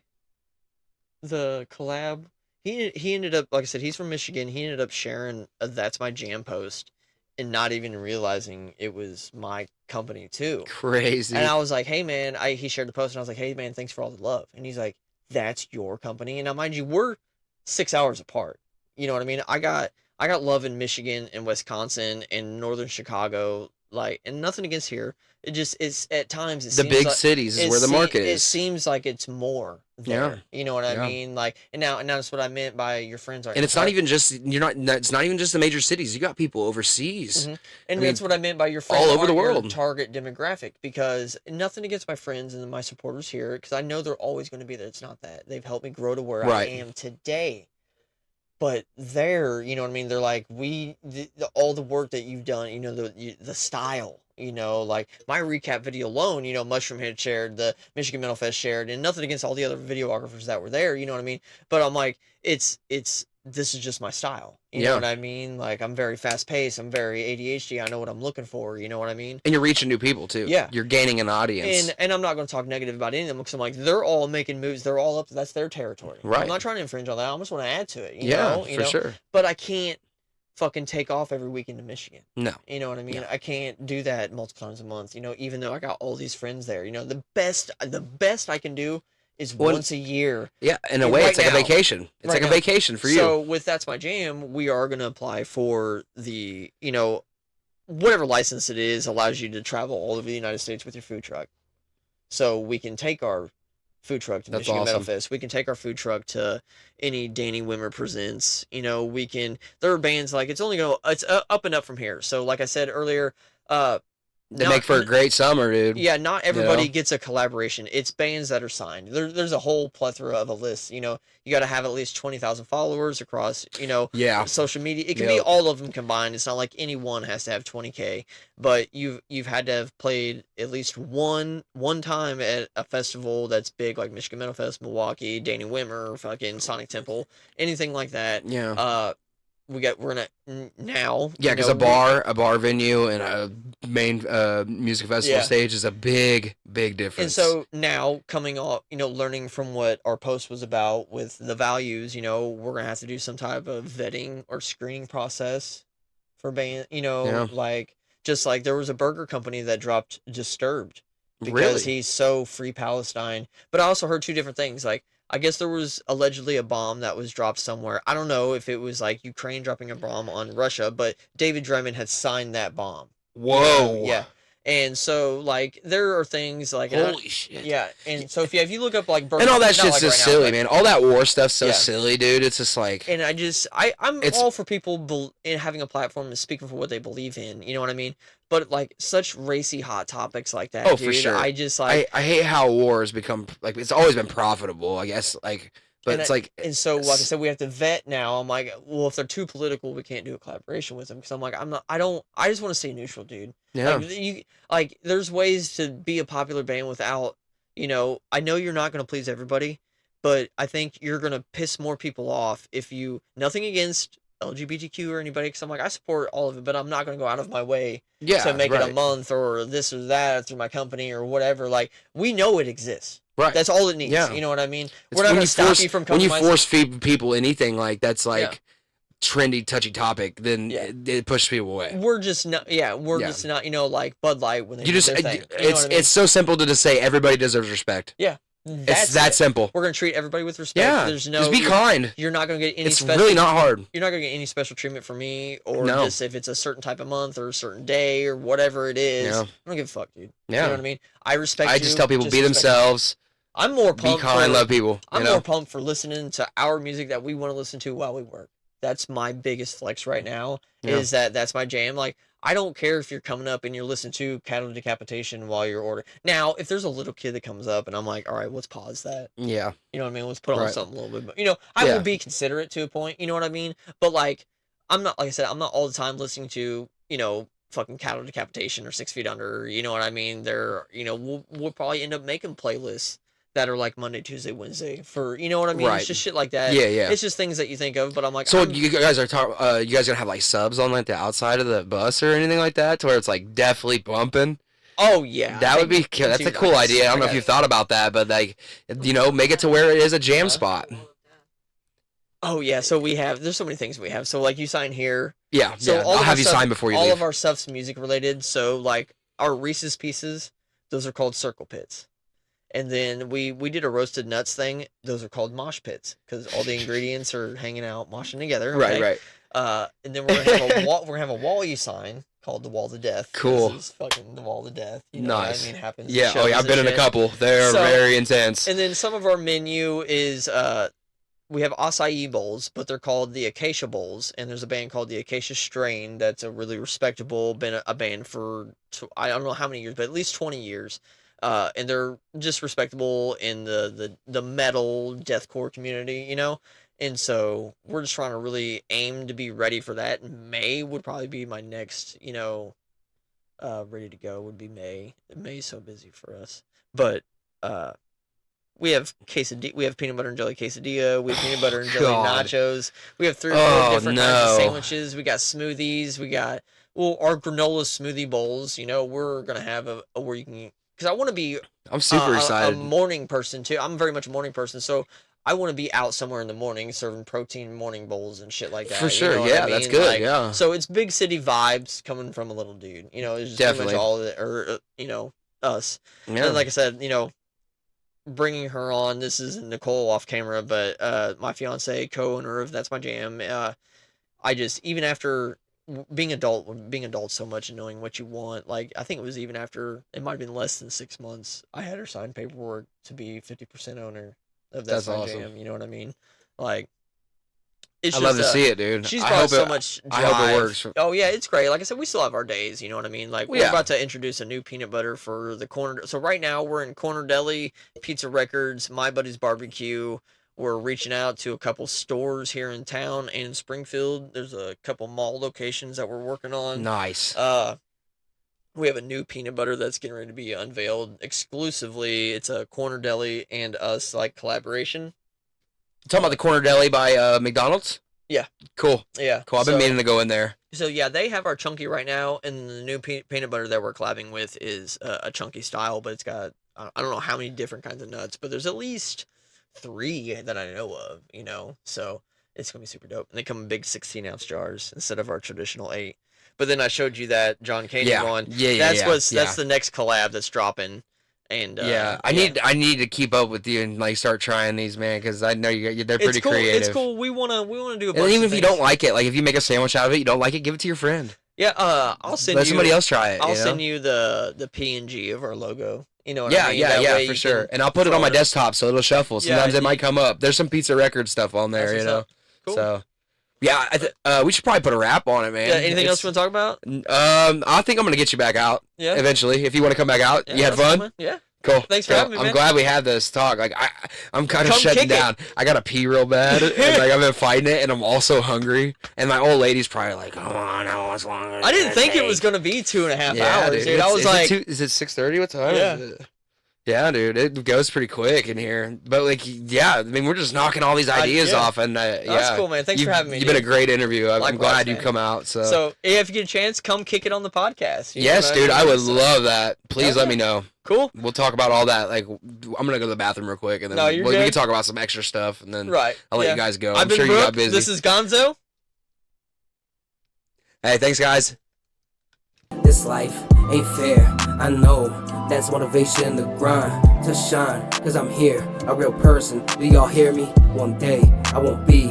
It's coming real slowly, but I know I lived, I did some shit they wish they could. So I'm blessed to be alive, to see, to be just me. I've loved, I've lost, I got away, I've got caught. I shoot my shot, I don't know where I'd be if not. I'm thankful for it all.